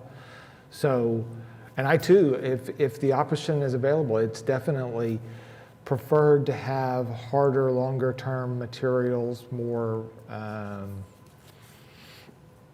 kind of timeless materials that would be on the street facing facades, and allow a secondary material to present itself in the interior spaces where the proportions of the volumes are such that it maybe won't be perceived as much. So those three, and you're going to respond on the entrance of the vehicles. Once again, John Sempner. We had the same concern about the entry and exit points that you guys have. And so we actually brought in a traffic engineer to do a study on the entire neighborhood. One of the things that came out of that was just the time period uses of this parking garage. You know, the parking garage is really integrated into this residential housing component, but when you look at it at macro scale, the YMCA is going to use it, and there will be downtown users as well. So that really draws out the ins and outs and doesn't really create, you know, a 5 o'clock backup. And so when we looked at that and then looked at all of the traffic, there was plenty of ability at that intersection to take all of the exits and have everybody head west. And then once again, there's 2 entry points. There is an entry off 4th, there is an entry off 3rd that both allow entry into the garage. Yeah, I think the concern is entering the garage on the south side while driving, coming from downtown, while driving east. So you would actually go north to 4th, turn east, and come down in the 4th Street. Through the center of the site. Through the center of the site. Let's see. Could you? But I would say if someone were traveling north and not be familiar with the area, oh, there's where we're going, and they turn at the first street that they see, and they can't get into the parking garage from there. And so then they're headed east. So with that in mind, I don't know what the solution would be to try and provide that direction to people. So if they're coming, let's say they're coming north up E.K. Gaylord, that they would know, don't turn on 3rd, you need to turn on 4th. Yeah, I mean, that's maybe hopefully a one-time occurrence that folks would learn from that. Could you maybe talk in terms of, so what we've seen today, what I've seen today, the 3rd Street entrance is certainly presented as a primary entrance to the site. And as it's laid out right now with that median, if you're coming from the west, you would not be able to turn left to enter at the primary entrance. And so in offering the 4th Street entrance as the solution to that, to me then there either needs to be either an exploration here of what could be done with that median and making the primary entrance to the garage accessible from the west, or addressing the 4th Street entrance in a way that communicates that this is a place of entry as well. And I don't know that may be the intent. I'm not absorbing that from the presentation, that 4th Street would have that same weight to it. So if you go back to staff's comment about our signage is too large. Our signage is specifically focused on that northern 4th Street entry, trying to solve the exact issue we're talking about. We're fine with staff's recommendation of a 10-foot tall maximum sign in the right-of-way. That's acceptable. We still feel like trying to call attention to that as one of the viable entryways. It's really thoughtfully done there. Also on 3rd Street, if you'll notice, our signage is specifically on the eastern side, so that people coming from the east see that, people coming from the south or the west aren't seeing that. So a lot of subtle details were tried to say, hey, I'm a parking garage when you're coming from the right direction. Yeah, I think just to talk about that point specifically, the sign above the entry on the south side of 3rd. Yeah. I mean, as you're coming up E.K. Gaylord, you will see that.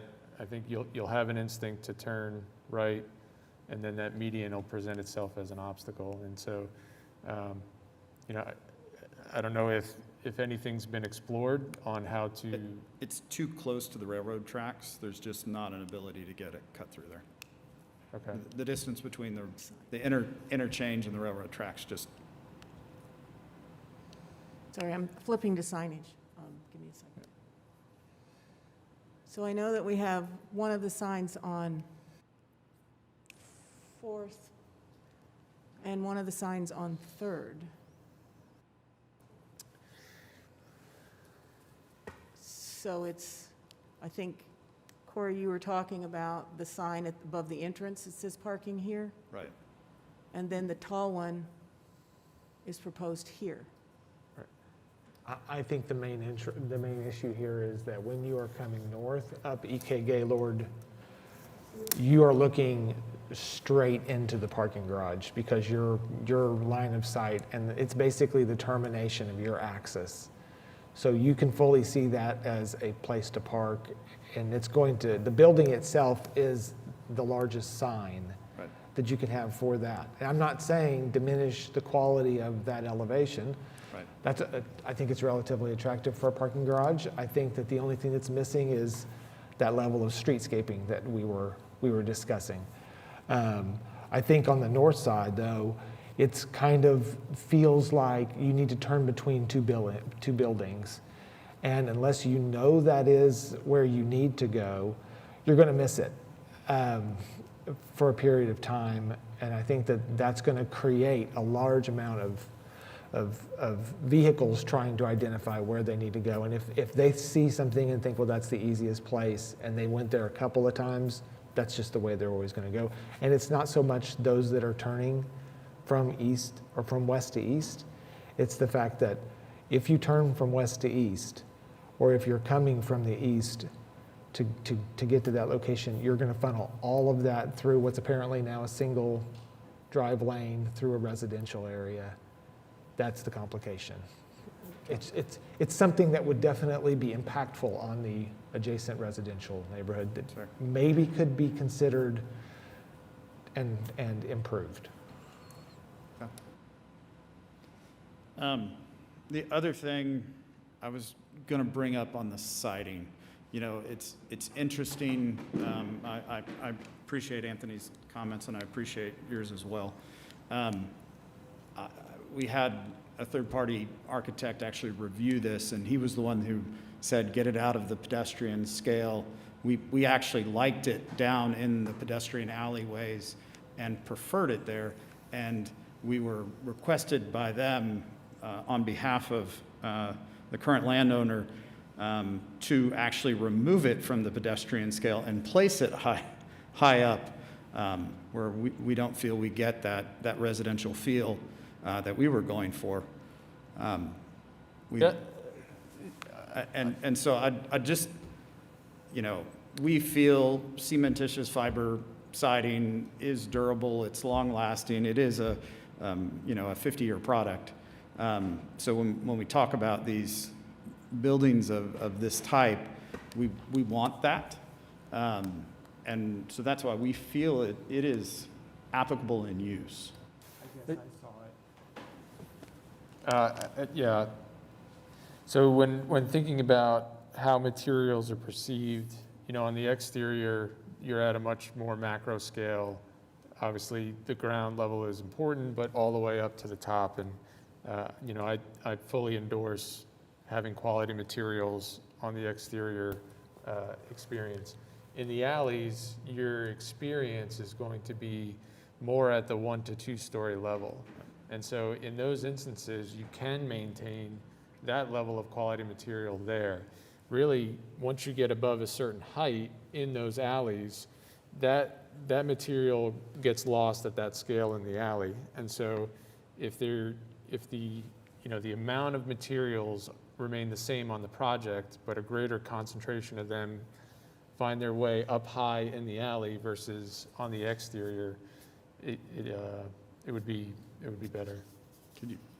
Could you repeat that? I just want to fully understand it. So when you're in the alley, so let's just say brick and fiber cement, right? Right. When you're in the alley, having the first 2 stories be brick, and then the 3rd story up be your fiber cement. And so, because when you're in the alley, your perception of the 5th and 6th story is less apparent. And so, on the exterior of the building, facing 4th and E.K. Gaylord and 3rd, taking some of that fiber cement into the alley up high, and some of the brick that you have in the alley up high, bringing that to the exterior of the building. So you're requesting us, I'm just going to repeat it back just so I'm clear. You're requesting that we reduce the amount of fiber cement from the exterior of the project and increase the amount and trade it off into the alleyways. But up above the 2nd floor level. Okay. Same amount of a financial wash. So nothing financially. And visually, though, those that can see the full extent of the exterior facades will get to see that in brick. And those who are in the tighter spaces will still perceive that 2 stories plus or minus of masonry as their material. And up in the air, it would get lost from a field of view. And and I don't disagree with the fact that fiber cement siding, especially when it's pre-finished, it's an extremely durable product that will last a very long period of time. Brick presents itself a little better. If it's not a financial detriment to the project, it makes a better push to the outside.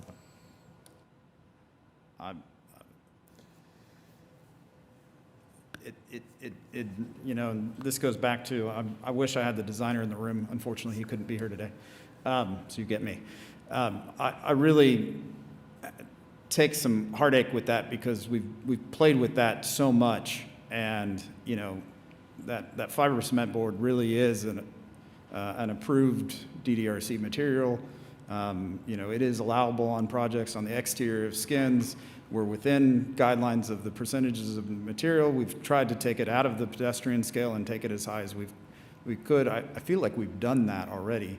And you're just to be clear, you feel that that's not, as far as we've taken, isn't acceptable? I would say there's a consideration to be made around the discussion.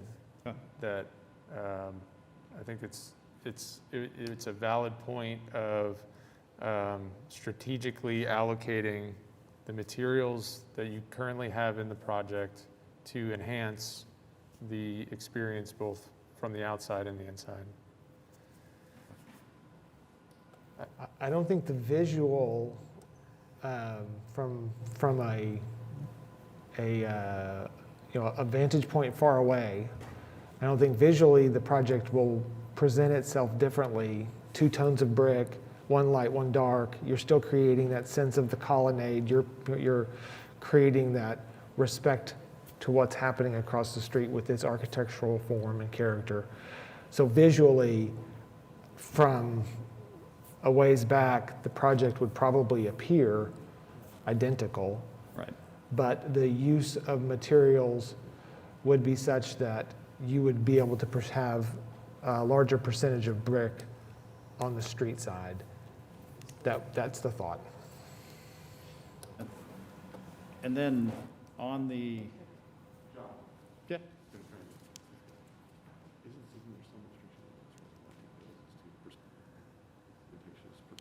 Yeah, that's what he's, oh, you're right. Yeah. So one of the challenges, sorry, I remember why I went down this road. Thank you, Kendra. So our funding source actually requires that we carry certain amounts of brick on every facade. And so while I would love to decrease the amount of the cementitious fiber siding on the outside and trade it, I can't do that with the federal guidelines or state guidelines for the LIHTC funding source.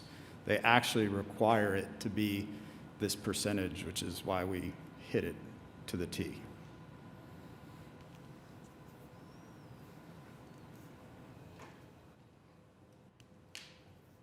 So, Yeah, I can appreciate that additional information. Yes. It's definitely valid to the conversation. Before, I think there's still more to discuss. I do want to make sure we don't lose the discussion around the 4th Street bus stop and to understand. We plan to incorporate that. Okay. The YMCA is already designing and planning a pedestrian crosswalk. And so we're integrating that crosswalk in with our site. And so we just need to coordinate with the city would like to maintain their on-street parking. We would like to maintain the bus stop. We would like that new crosswalk. We would like a new entry for the parking. Just exactly where that goes, I don't have the answer to that, but yes, the bus stop will maintain there. And then with regard to the east facade of the parking garage, personally, I'm on the fence with this. I have a background in architecture and certainly want to see a building facade be, look as good as it could. At the same time, this is an urban condition.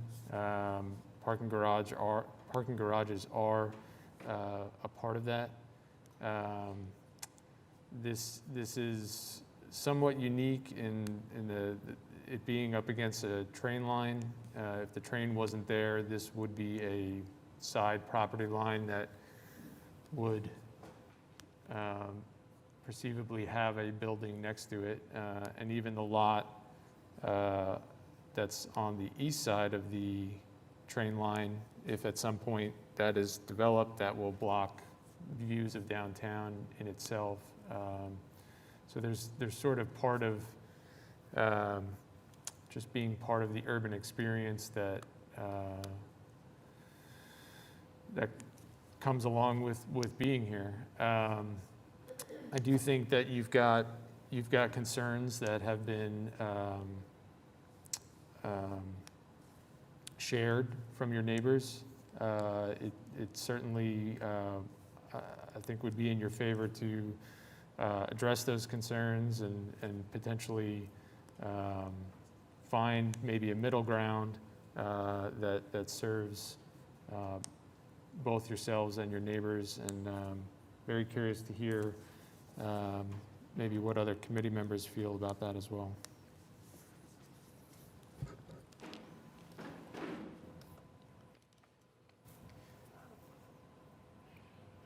And I appreciate all the conversations about the parking garage. I do agree as far as this being the lesser designed of the facades. I'm kind of sensitive to the fact that this project has to make a financial, it has to live within a certain financial means. And so therefore, you want to spend all of your dollars on the faces that are going to express themselves to the pedestrian way, to the city, and to those kinds of things. There's an image on 3rd Street at the street level, and with all of the buildings that you are walking as you're heading towards this train tracks, the parking garage is almost entirely obscured. I realize that on 4th Street, that infrastructure hasn't been built yet, and eventually, depending on what gets constructed there, it might be obscured entirely. I guess my point would be, if I had to choose between spending more funds in this project, I would like to see it on the streetscaping, the first 2 floors on the outside of 4th and E.K. Gaylord and 3rd, and then maybe a secondary conversation about these building materials that we had a little bit earlier. But if I'm going to be placed in the position of choosing, those are going to present themselves to a much larger audience than what ultimately that side of the parking garage is. So yes, I would love that parking garage to look as great as possible. I agree, if there can be a conversation and some kind of compromise, that's fantastic. I would like to see that money spent on the street side. Anthony McDermott. Let me offer this. The 2 things, actually, vis-a-vis the parking garage. The east elevation of the parking garage is on a property line. Ordinarily, that would be an interior property line, and you would not see that elevation. And that's what the ordinance anticipates. Unfortunately, it's up against a 100-foot right-of-way that the railroad has. So you are looking at a totally unique situation where ordinarily on an interior lot line, you would not be required to enhance the view of the garage. You wouldn't be allowed to have the ramping on that elevation. So the fact that there's 100 feet of public railroad right-of-way means that you see that thing from miles away. I mean, you get onto Harrison to come into downtown, you're looking straight into the side of that garage. And if that garage is unfinished precast concrete panels, that is an ugly elevation. So what I'm trying to make the case is that this is a unique situation. It is not really an interior lot line that you would anticipate ordinarily on a garage. Also, and then I'll hush. I'm relatively familiar with parking garages. This is a 2-bay ramped it's a 2-bay, 2-way ramped garage. So there's no single point of direction. So I would suggest that you could enter into the garage on 4th Street at grade, and you could exit with a right only on 3rd. That would obviate all these other issues about how you get in, how you get out, traffic through the neighborhood, yada, yada. So if you enter into the garage on 4th, exit right only on 3rd, I think that would solve many issues that the neighborhood has. And it's a flat plate. The west bay is at grade, so that could happen.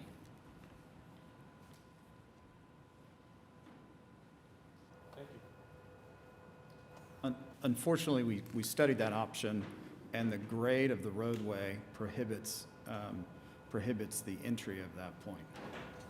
So the ducking under the railroad tracks, your roadway is too depressed to get into the garage with an appropriate slope.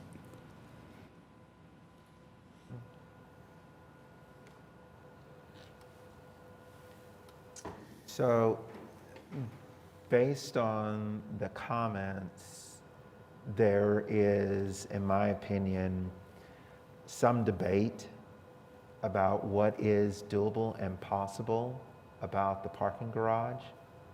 I appreciate the fact that those issues were studied.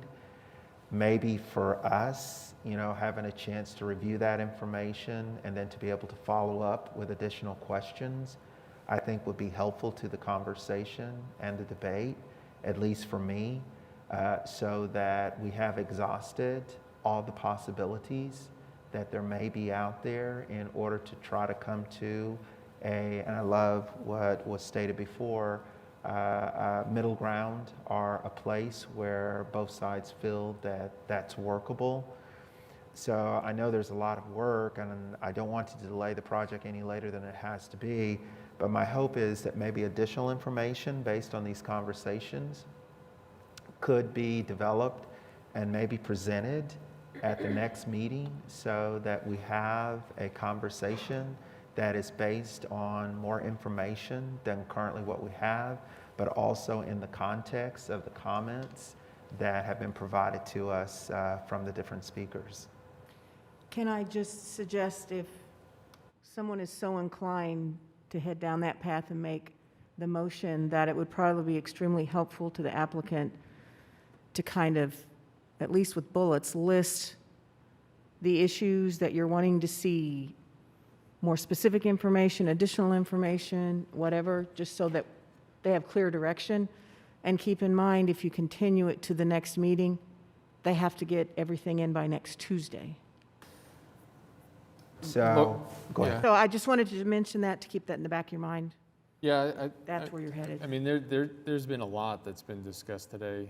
I mean, is it in the same right fair to say that, obviously this meeting is recorded, that anyone could go back and really review the recording to understand the summary of all the comments that have been made today?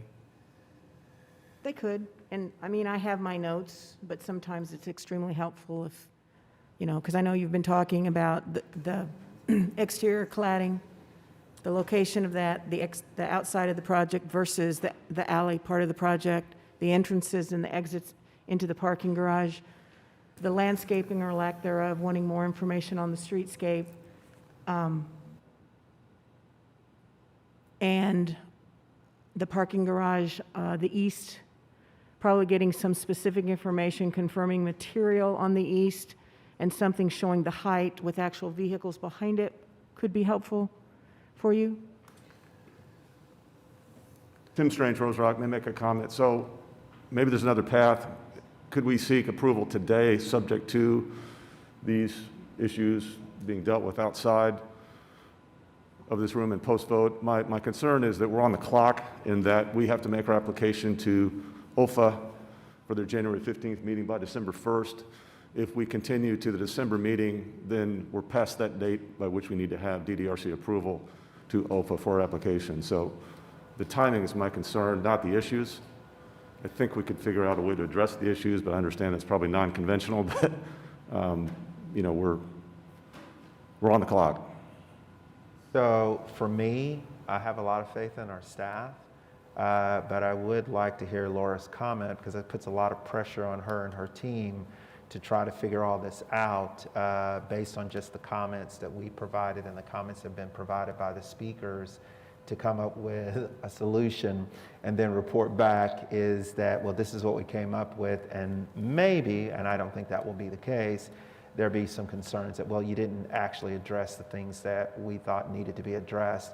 And I understand the timeline. My hope was that because a lot of the information is available, that you guys would be able to go back, take that information and come back and say, look, based on the comments that we received and the questions that were raised, here is what we have as far as best information moving forward, and could we resolve this at the November meeting? That was my thought.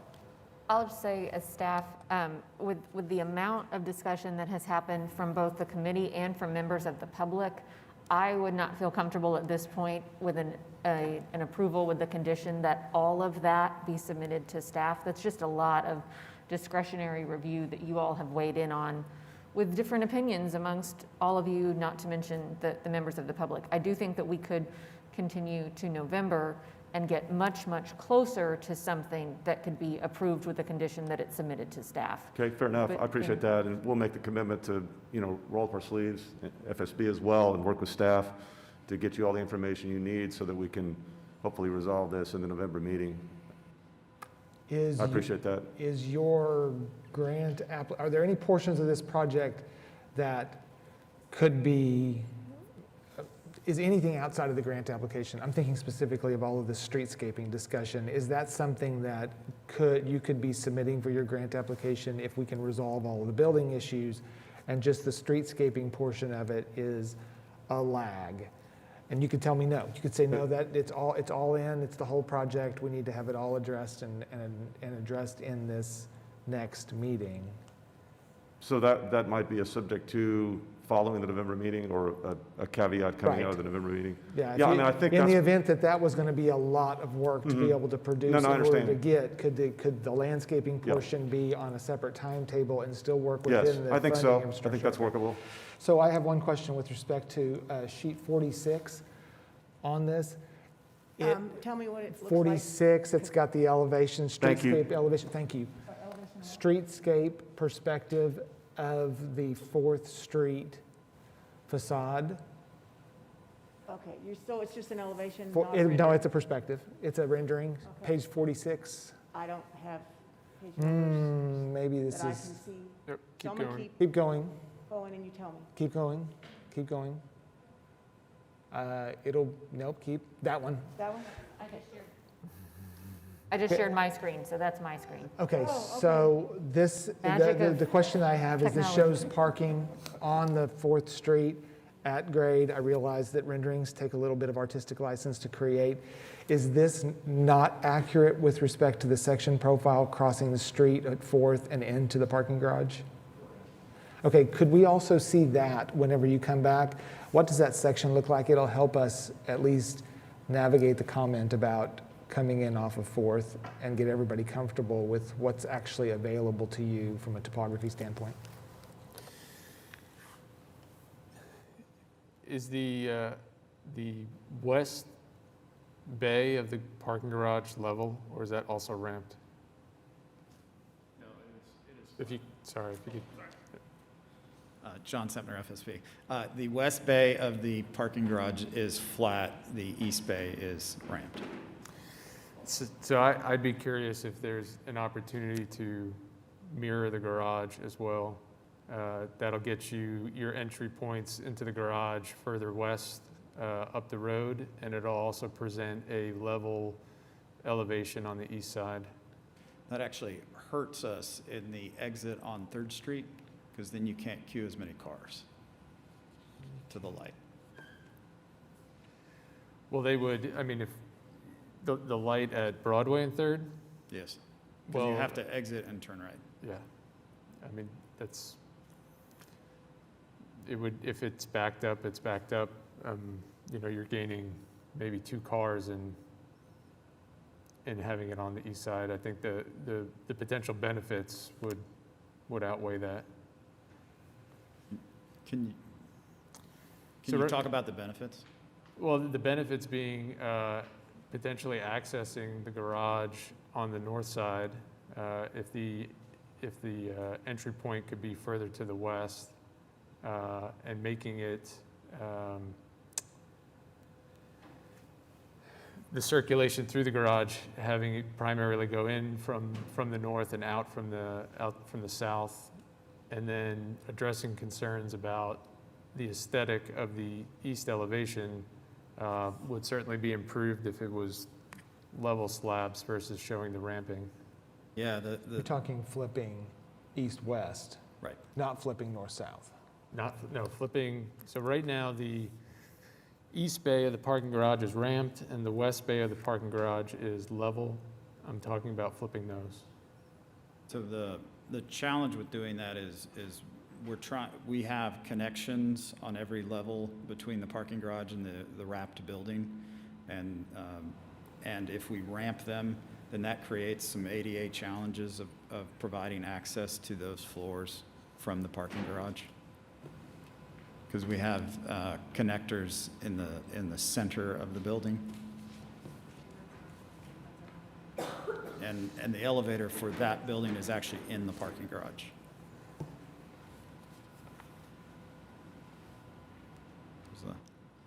It's a big project. There's a lot of dominoes to these, so Yeah. I apologize. Yeah. It's why we talk about everything. Yeah. So, unless there's further detail to talk about, we've talked about potentially continuing this item to the November meeting. There's a lot of discussion about the streetscape and the pedestrian level experience, access in and out of buildings. With regard to timeline, we've seen at DDRC, we've seen hardscape landscape packages come through separately. So if there's an ability to address the building, access points in and out of the buildings, that potentially could go through separate, and the hardscape and the landscape could come separately. So just trying to talk through helping focus efforts with the timelines that are in play. But I do feel like having it come back, giving you guys a chance to absorb everything that's been discussed and brought up today, and come back with those considerations looked at.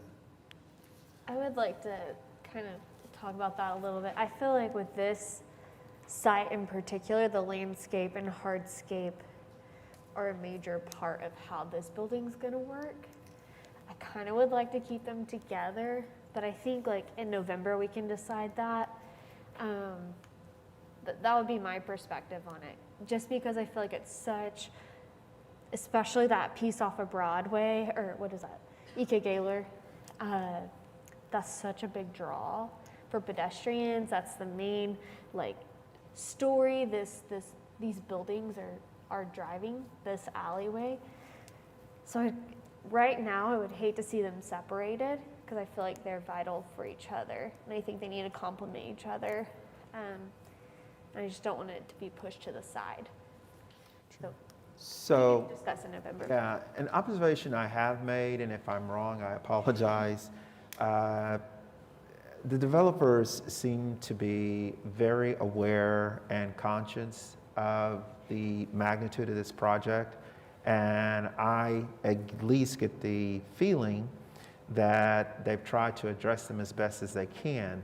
I just think the additional information that's provided today may provide one more opportunity to take another bite at the apple, and then come back in November and see where it goes. And if there is not a resolution, then from that, we then have to make the hard decision, because none of us wants to see the project delayed or hampered by the actions of this group.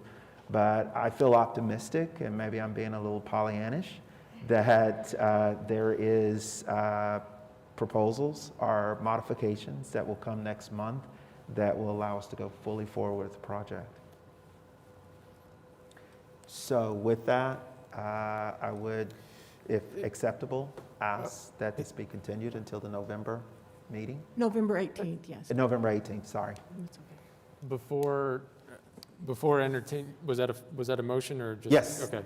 Before entertaining that, I just want to make sure, is there anyone else in the gallery that wants to speak on this any further? Okay, so we do then have, we do then, I believe, have a motion from Committee Member Jones to continue this item to the November 18th meeting.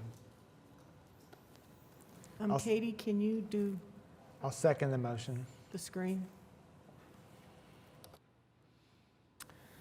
So we have a Jones-Blatt motion. If everyone could vote.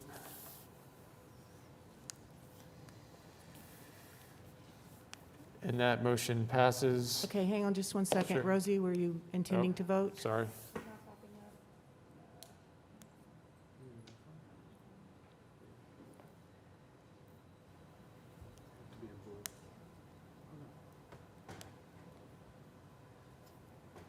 Okay, thank you.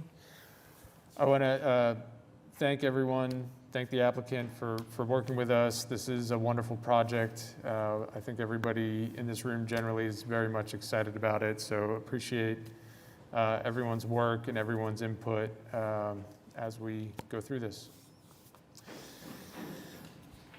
So moving on to item 6D, DTCA 21-00080 at 321 North Harvey Avenue. Is the applicant present? They are, and as soon as I get the screen back, I will get, thank you. Okay, now I have to go to the end.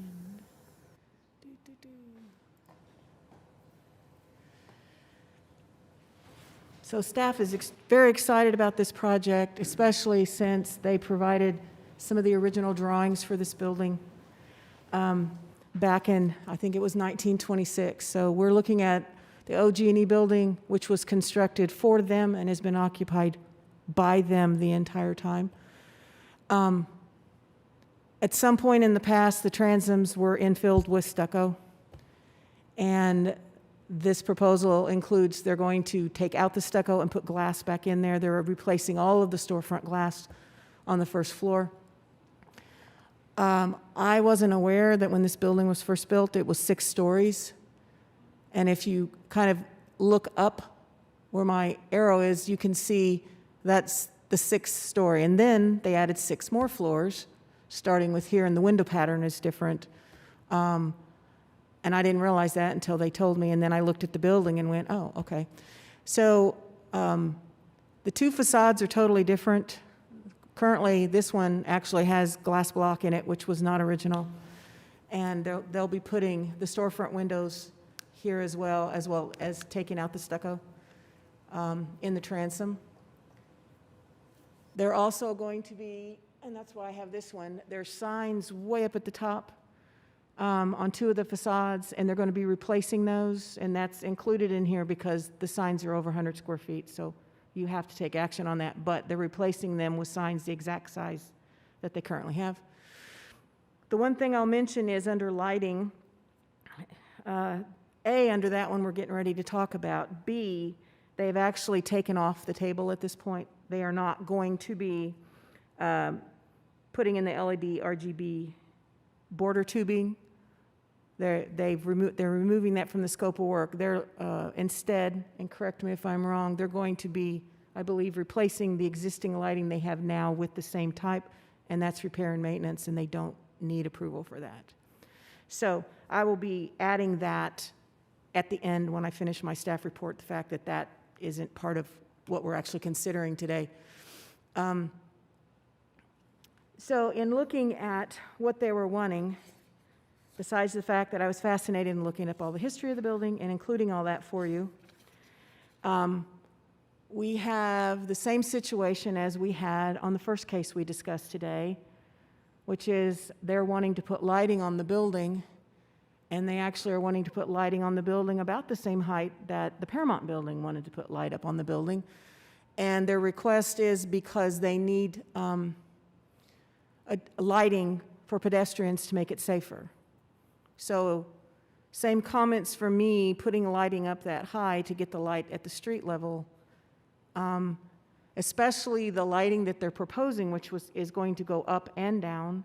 And I've included information from the rehabilitation guidelines that specifically talks about don't use lighting like that. And so this is the site that I mentioned earlier. When I went out there and I was looking around, you have on one corner these lights that I had never noticed before, and they are very tall. They could be shorter, but they definitely don't look totally modern to me. And then on the other corner, you have the ONG building. It's kind of appropriate to have ONG on one corner and OG&E on the other, and yes, the lights they have out are gas, but you could have electric lights.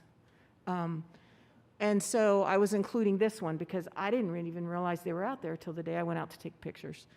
And they seem to they blend in with these older buildings. And let me get down to their proposal.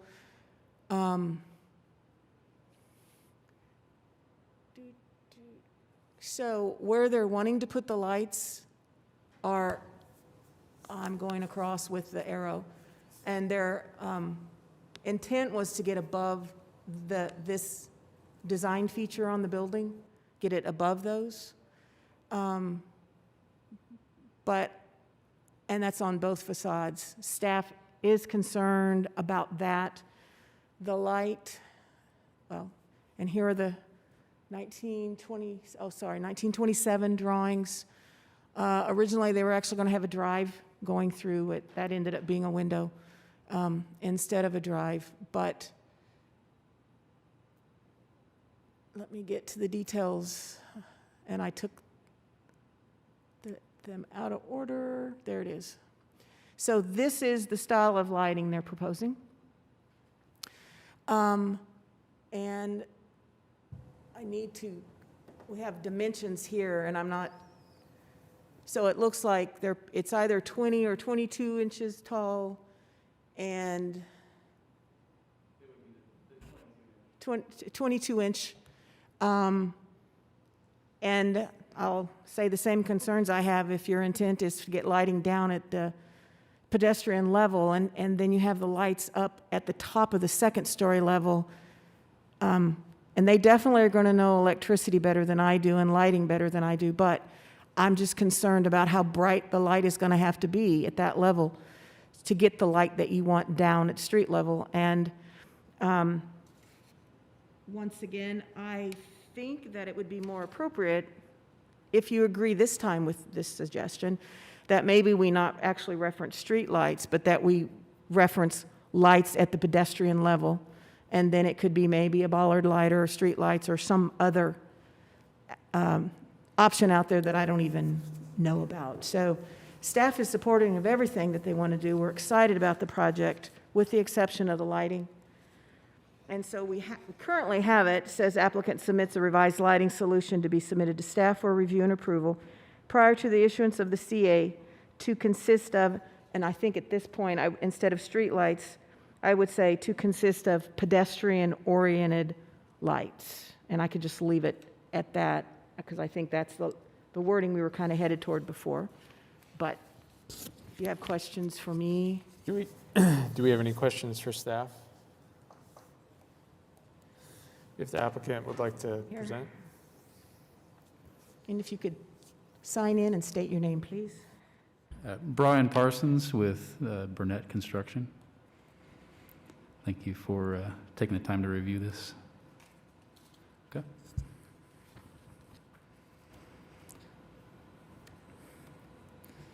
Are there any specific questions about the rest of the project besides the lighting portion of it?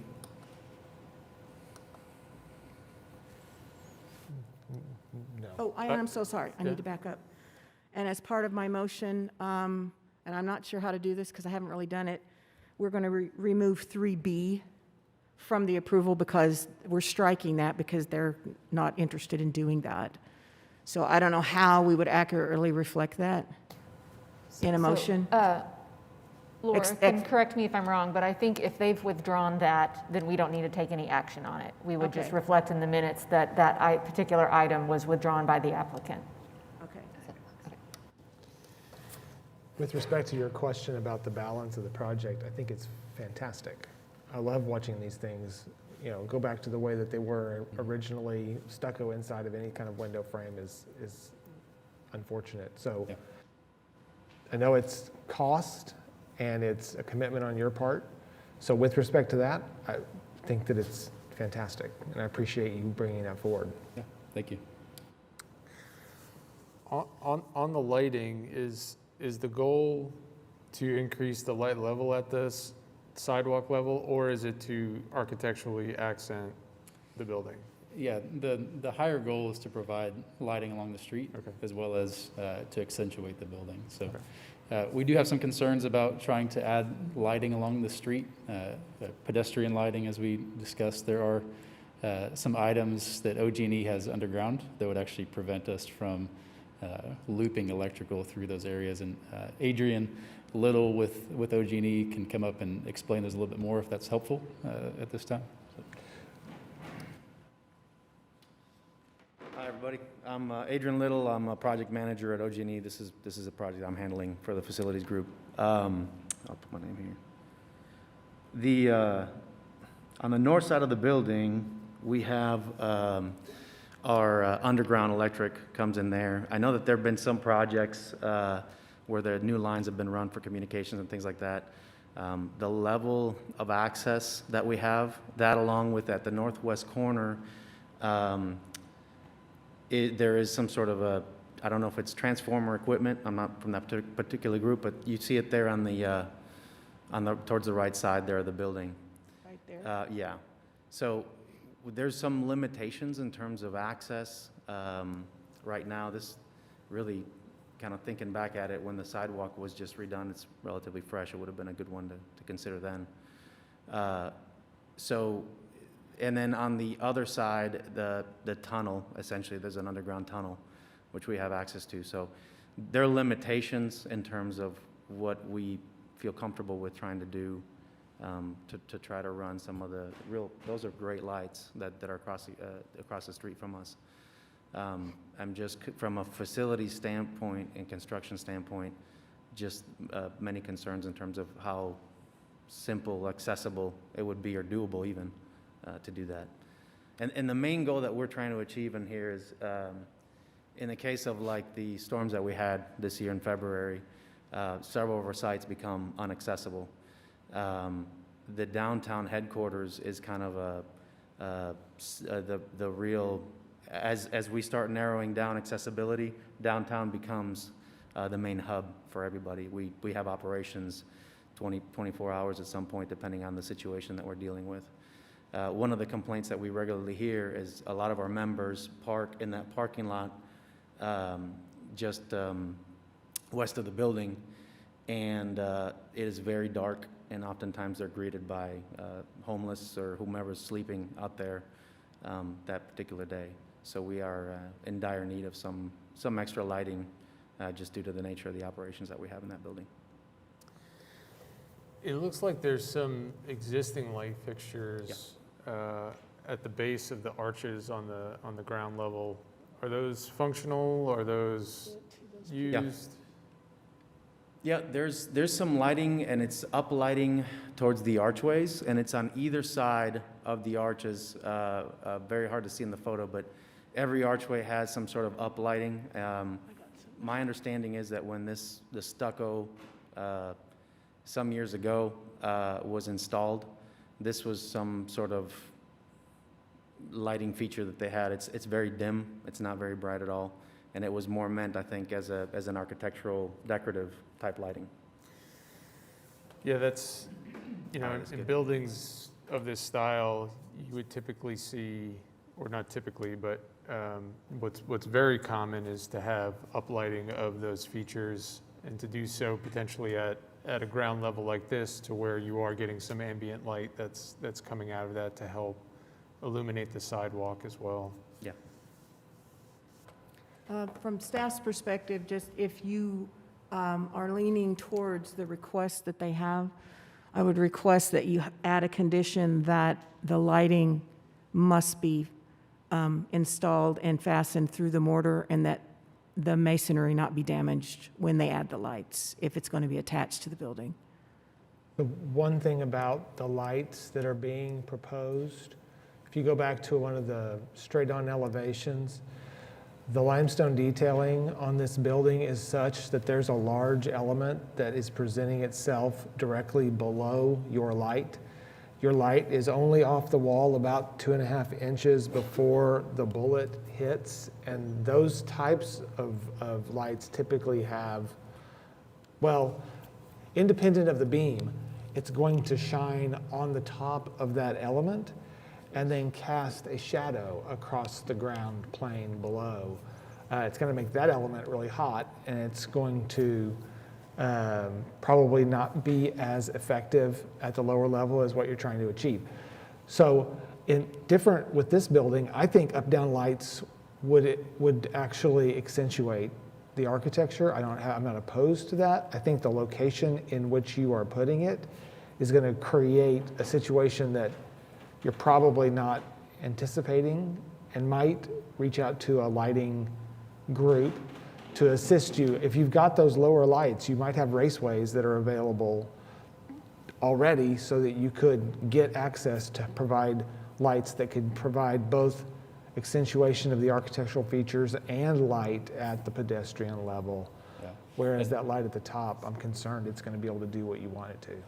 And I agree that there obviously would be shadows cast by the location of that light. Part of the means and methods on how we came to that location is the existing lights that shine up into those transoms. They actually drilled through the metal frames or just straight through the stucco. And so our intention was, as we removed that stucco portion, that we would take, and it's seal tight, which is just a flexible conduit that's just run pretty unaesthetically pleasingly across the face of the building. So the intent was to actually remove those little bit of uplights, and then, you know. Let's see, does that show up in that detail you guys provided that shows all the cracks? Maybe. The picture you were at previously is okay. Oh, the one I was at a while ago? Yeah, the one that gives, yeah, so you can kind of see, similar to how that camera is run, is how the lighting, and you can see a little bit how it was drilled through on the top right light. We're definitely not opposed to changing the location of where those lights are installed. We start to run into some difficult architectural elements inside if we try to lower the light down below that upper architectural element, just running into interior granite, similar to how the walls are built in here. And so it's a balancing act. We're trying to juggle installing lights above and having enough lighting go down on the ground without having to completely obliterate a column that's on the inside of the building. So I'm open to suggestions or ideas on how we might better approach that. Well, while we're here, I wanted to ask, those squares? Yep. Were those lights at one point? Do you know what that's from? Those are actually only in those two locations. Okay, Yep. sorry. Yeah, and so this is that's the far west elevation where we have those two junction boxes. Okay. And the problem is that as the grade tapers, we actually wouldn't be able to install those all at the same elevation. Yeah, so they would end up, from head height to hip height by the time you're at the front of the building. Okay, I see them. They're right here, and they're not all the way down here. Okay. Right. Any ideas? We could consider, if you look at the top of the transom, if you were to go up about 2 feet, there is a joint of that stone. Oh, darn, find a better one. So you're saying 2 feet up this way? Yeah, so just right up from the peak of that transom, that would have us in the ceiling cavity. We could review potentially going at that location. That gets the light down a little closer to the ground to have better lighting and doesn't cast a shadow in the current location that we're showing. I'd like to point out too, in this picture in particular, so there is Project 180 lights out there right now. And they have a pedestrian side. It's a street level on top, pedestrian light in midway. Right here. Yep. To me, it feels like a lot of the lights that are proposed are more to accent the building just because of the placement. So I was just curious, I don't know, can you just get more Project 180 lights with pedestrian? But that goes back to, I think probably why they stopped the lights where they are, is going back to Adrian's comment about running into underground structures. Yeah. And so that's our best understanding of why there's not currently street or sidewalk lighting around the rest of the building. Okay. Can we add on, I mean, I don't know who can do what, but can we add a pedestrian light, the Project 180 light to the street light? The street pole where the signal is? They have a P180 light there as well. You're saying add a Project 180 light to this? Uh-huh.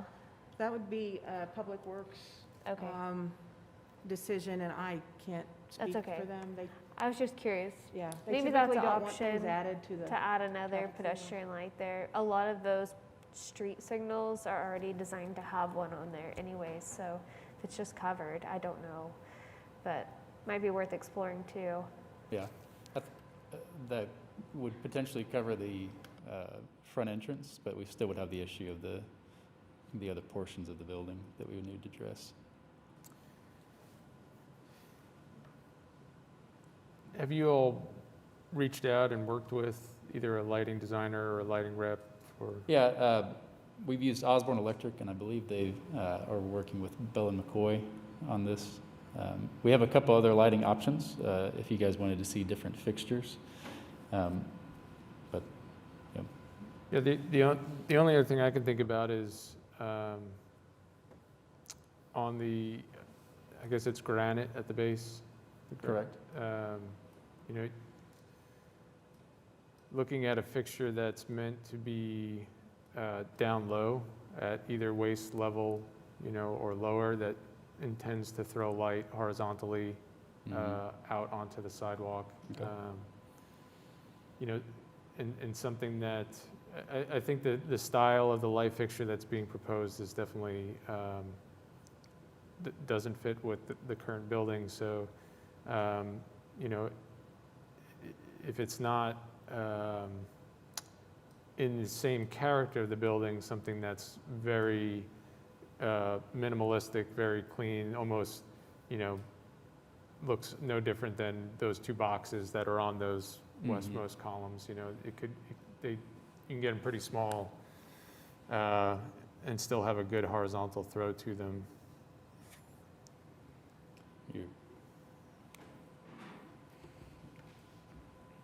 I think it's Adrian Little or Jeannie again. I think it's a worthwhile thing to explore. We have limitations for accessibility in the first floor, in the columns, mainly because there was a restoration project back in the early 90s, 94, I think it was completed in 95. And we ended up actually restoring a lot of the interior facade, or some of it actually remained from the original building. Back when people used to come in, the entry here on the right side used to be where people, customers came in the big, great hall to pay their bill. And so I think it's worthwhile exploring to see what kind of access we have if we want to core through the granite and put some sort of a smaller, more minimalistic option. The main, yeah, we can look into that. I think I know we looked at trying to get relatively minimal impact to the inside of the building as well. So, but if that's a worthwhile suggestion, we can look into that for sure. I was looking at number 13 on the pictures. Describe what it looks like and I'll find it for you. It's the building with it's on Harvey and Dean. It's a corner building, and it's got the sconces on the sides. One of the other building examples? Yeah, one of the other building examples. Oh, okay, sorry, let me get to those.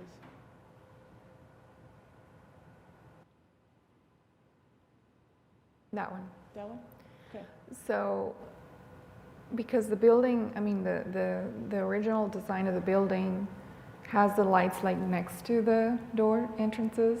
Like those right there? Yeah, and, you know, when you're thinking of putting up lighting, a lot of people don't think about it, you know, complementing the building, and just kind of keeping the original thought behind it. So that would be worthwhile to check and see if the lighting could look similar to something like this and enhance the beautification of the building. That's the main purpose of, you know, bringing back the royalty of the building. So I think that something like that would look great instead of something that would come in and just look different or odd to the original, you know, design of the building. So I would highly suggest having a thought of looking into this part of, and I think it would be more accessible as well through the inside, given the fact that it won't, you know, maybe not damage anything in the inside if it looks, you know, like this, like the inside of this building, to access lighting in that area. So just a thought. Yeah, we took a look actually at some of the, in fact, walked around town looking at some of the lights, including discussing some beautiful sconces like that in the front. And that would definitely add the lighting that we need up front for the entryway.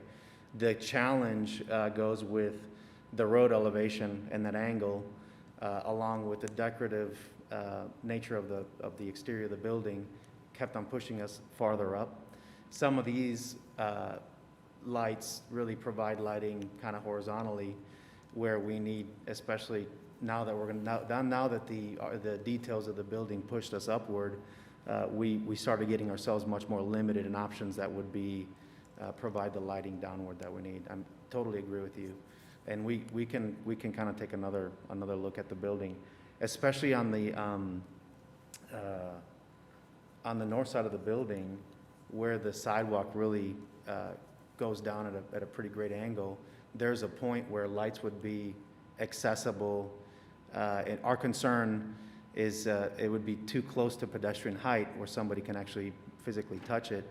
One of the things that happens at OG&E is we have to balance a project like this that we're really happy to be doing right now, with the fact too that part of the nature of our business, we become targets when people start losing their power. So we always keep a vandalism kind of, some of that kind of in mind when we're doing some of these. Well, So there is a requirement if it sticks out over a certain, and I can't remember if it's 4 inches or 6 inches, that the bottom of it has to be up. It's either 82 or 85 inches. So Right, that makes you sense. can't have it down. Yeah. Couldn't have it anyway, yeah. You can't have it down low where somebody could actually physically grab it. So Could you go back to one of the elevations of OG&E? sure.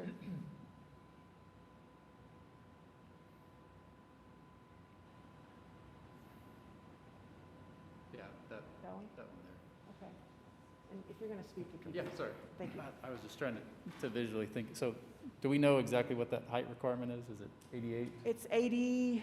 It's 80 inches. 80 clear. inches? 80, Okay. 6'8". Anything under 6'8" can't stick out more than 4 inches. So, And there's another requirement down low, but I think this is the one that you're going to be Yeah. in. that, obviously, there's a little bit more conversation for us to have on what light would be acceptable here. What would be the next steps that you, as a group, would want to see? As you know, there's investigation work that will probably take us more than a week to put together. So we're probably looking at a December meeting to review this again. Is it simply us, something that kind could be- of confirming location and providing a fixture, or just trying to ask for some guidance there? With the intent that we're talking about, is this something that staff would have the ability to be able to perceive that it's got the character, it's in the right location, it's not affecting the building? Yeah. Would staff feel comfortable receiving a different light fixture? I think this one is different than the first one that we discussed today. The options we're talking about have been, I mean, we've kind of honed in on them. And I think we could. Now, let me just say, as a staff person, you could send it to staff. You could approve everything else. You could have a condition that they revise this, they work with staff on it, and if for whatever reason staff, and if we can't agree, we would bring it back to you. I mean, they could find the best solution, and for whatever reason, I'm just not seeing it for whatever reason, and we could just bring it back to you. And is that okay with you, Katie? Yeah, I think that works. I think we've got good, clear direction on what everybody's looking for, and we can work through that with staff. Yeah, I think it would help if we had something that showed the limitations on the sidewalk of where, well, we can't do things here because of what's underground, or we have a tunnel, or we have whatever, so that we know where we can't mess with. Yeah. That would help. So we can make an emotion to address the other items on this, within this, and then I'll just have the lighting be. Right, I think you could you could make the motion to approve the project because the standard wording, with the condition that item 3A, basically you can take the wording I had, but we can change it if we need to be more specific with or not. And you're okay with that approach from an owner standpoint? All right. And we can actually, the revision that I made might be totally appropriate. The applicant submits a revised lighting solution to be submitted to staff for review and approval prior to the issuance of the CA to consist of pedestrian-oriented lights, period. And whoever makes the motion, if when you get to that part, if you want to say, as Laura said it, I think we're fine with that. I just one question. I know that earlier on discussing, I wanted to kind of just understand the uplighting. Is it an issue? Or is it not an issue in terms of the architectural benefits? For us, it was really nice to be able to highlight the building. The down lighting obviously would have the safety benefit to us for the pedestrians as well. So we only limited to just essentially lighting on the granite facade. And the reason I'm asking is if we come back with an answer that we're going to be tearing into 100-year-old woodwork to get into it, and we don't want to be able to come back and say, here's a different up-down lighting that we could use that sticks out farther beyond the level of that the shadow would be cast. So I'll take a stab at that. So for one, the appearance of the fixture was a concern. Yep. If you're interested in uplighting the architectural features, what I would first think of is the architectural details that are at the second floor, at the base of the columns. I believe those have space inside of them, right? You've got the detailing, and then there is some space, and then you've got the flat portion of the column that comes down behind. Well, my first instinct would be to have a light fixture at the base of that is concealed behind the architectural detail that then shines up. And you'll get a glowing effect behind that architectural detail that would extend up past it as well. So I think there's certainly opportunities to still do that. Okay. If I may, the skinny portion, we'll say, behind the very intricate detail on the second floor window sits 45 and 45 to make a point in there. You're saying look at a way to mount something on that surfaces there? Just inside of that detail. Okay. I don't know exactly what's going on back there, but that would be my first thought. Okay. Yeah. Yeah, and so, and the other part too is we're looking at mounting at that height because it gets us inside the ceiling in the offices. So we got to core through quite a bit of concrete. It gets us in there. So,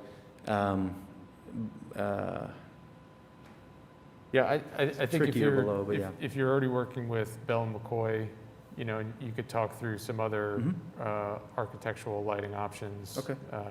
That are in more context with the building. Okay, that sounds great. Thank you. If we don't, is there any more comments, questions, thoughts? If not, I would entertain a motion. Make a motion to approve the application on the basis that the project complies with the regulations and guidelines of the Downtown Design District zoning ordinance as referenced in C and D of the staff report, with the condition that the applicant submits a revised lighting solution to be submitted to staff for review and approval prior to the issuance of the CA, and to consist of pedestrian level lights with Pedestrian-oriented lights. pedestrian-oriented lights. I'll second the motion. That was a Blatt-Jones motion. If everyone could vote.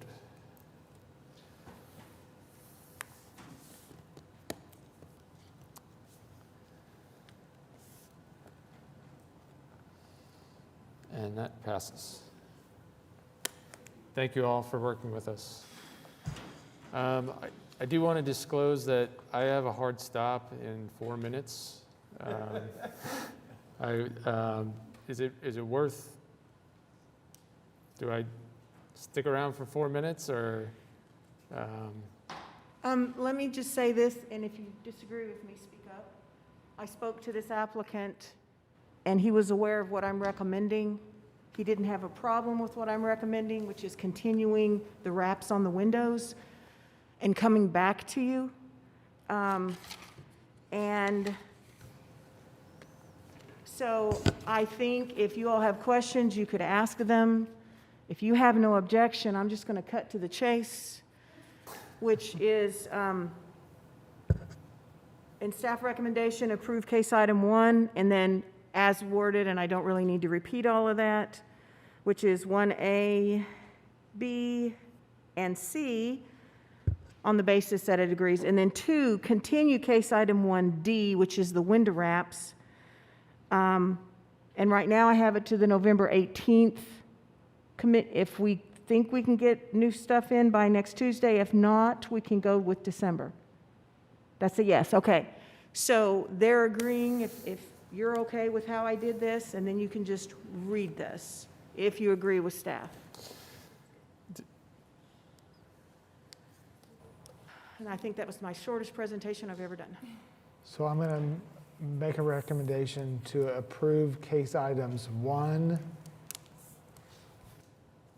A, B, and C on the basis that the project complies with regulations and guidelines of the Downtown Design District zoning ordinance as referenced in section C and D of the staff report, and to continue case item 1D to the November 18th meeting.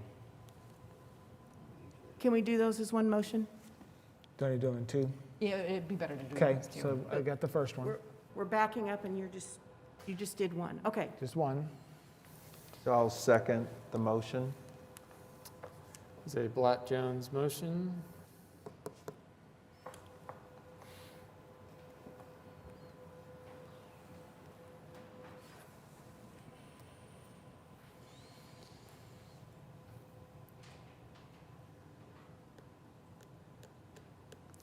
That passes. Thank you. Now, And then I don't know, are they going to be able to do the vote on this one because it's a separate motion? Yep, Okay. we should be able to add in Prime Gov just that there's another action item. Okay, repeat what you said about So number I'm 2. going to make a motion, continue case item 1D to the November 18th meeting. That was Blatt-Jones.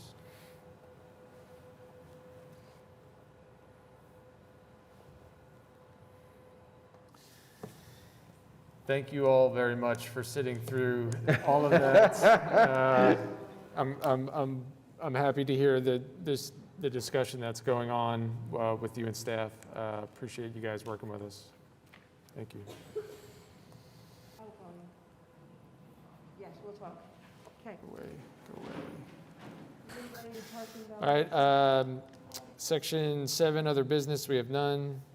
We've got a list of items on Section 8, communications. Are there any comments from staff? I don't believe we have any comments other than, obviously, we have a November meeting because you all just continued several items.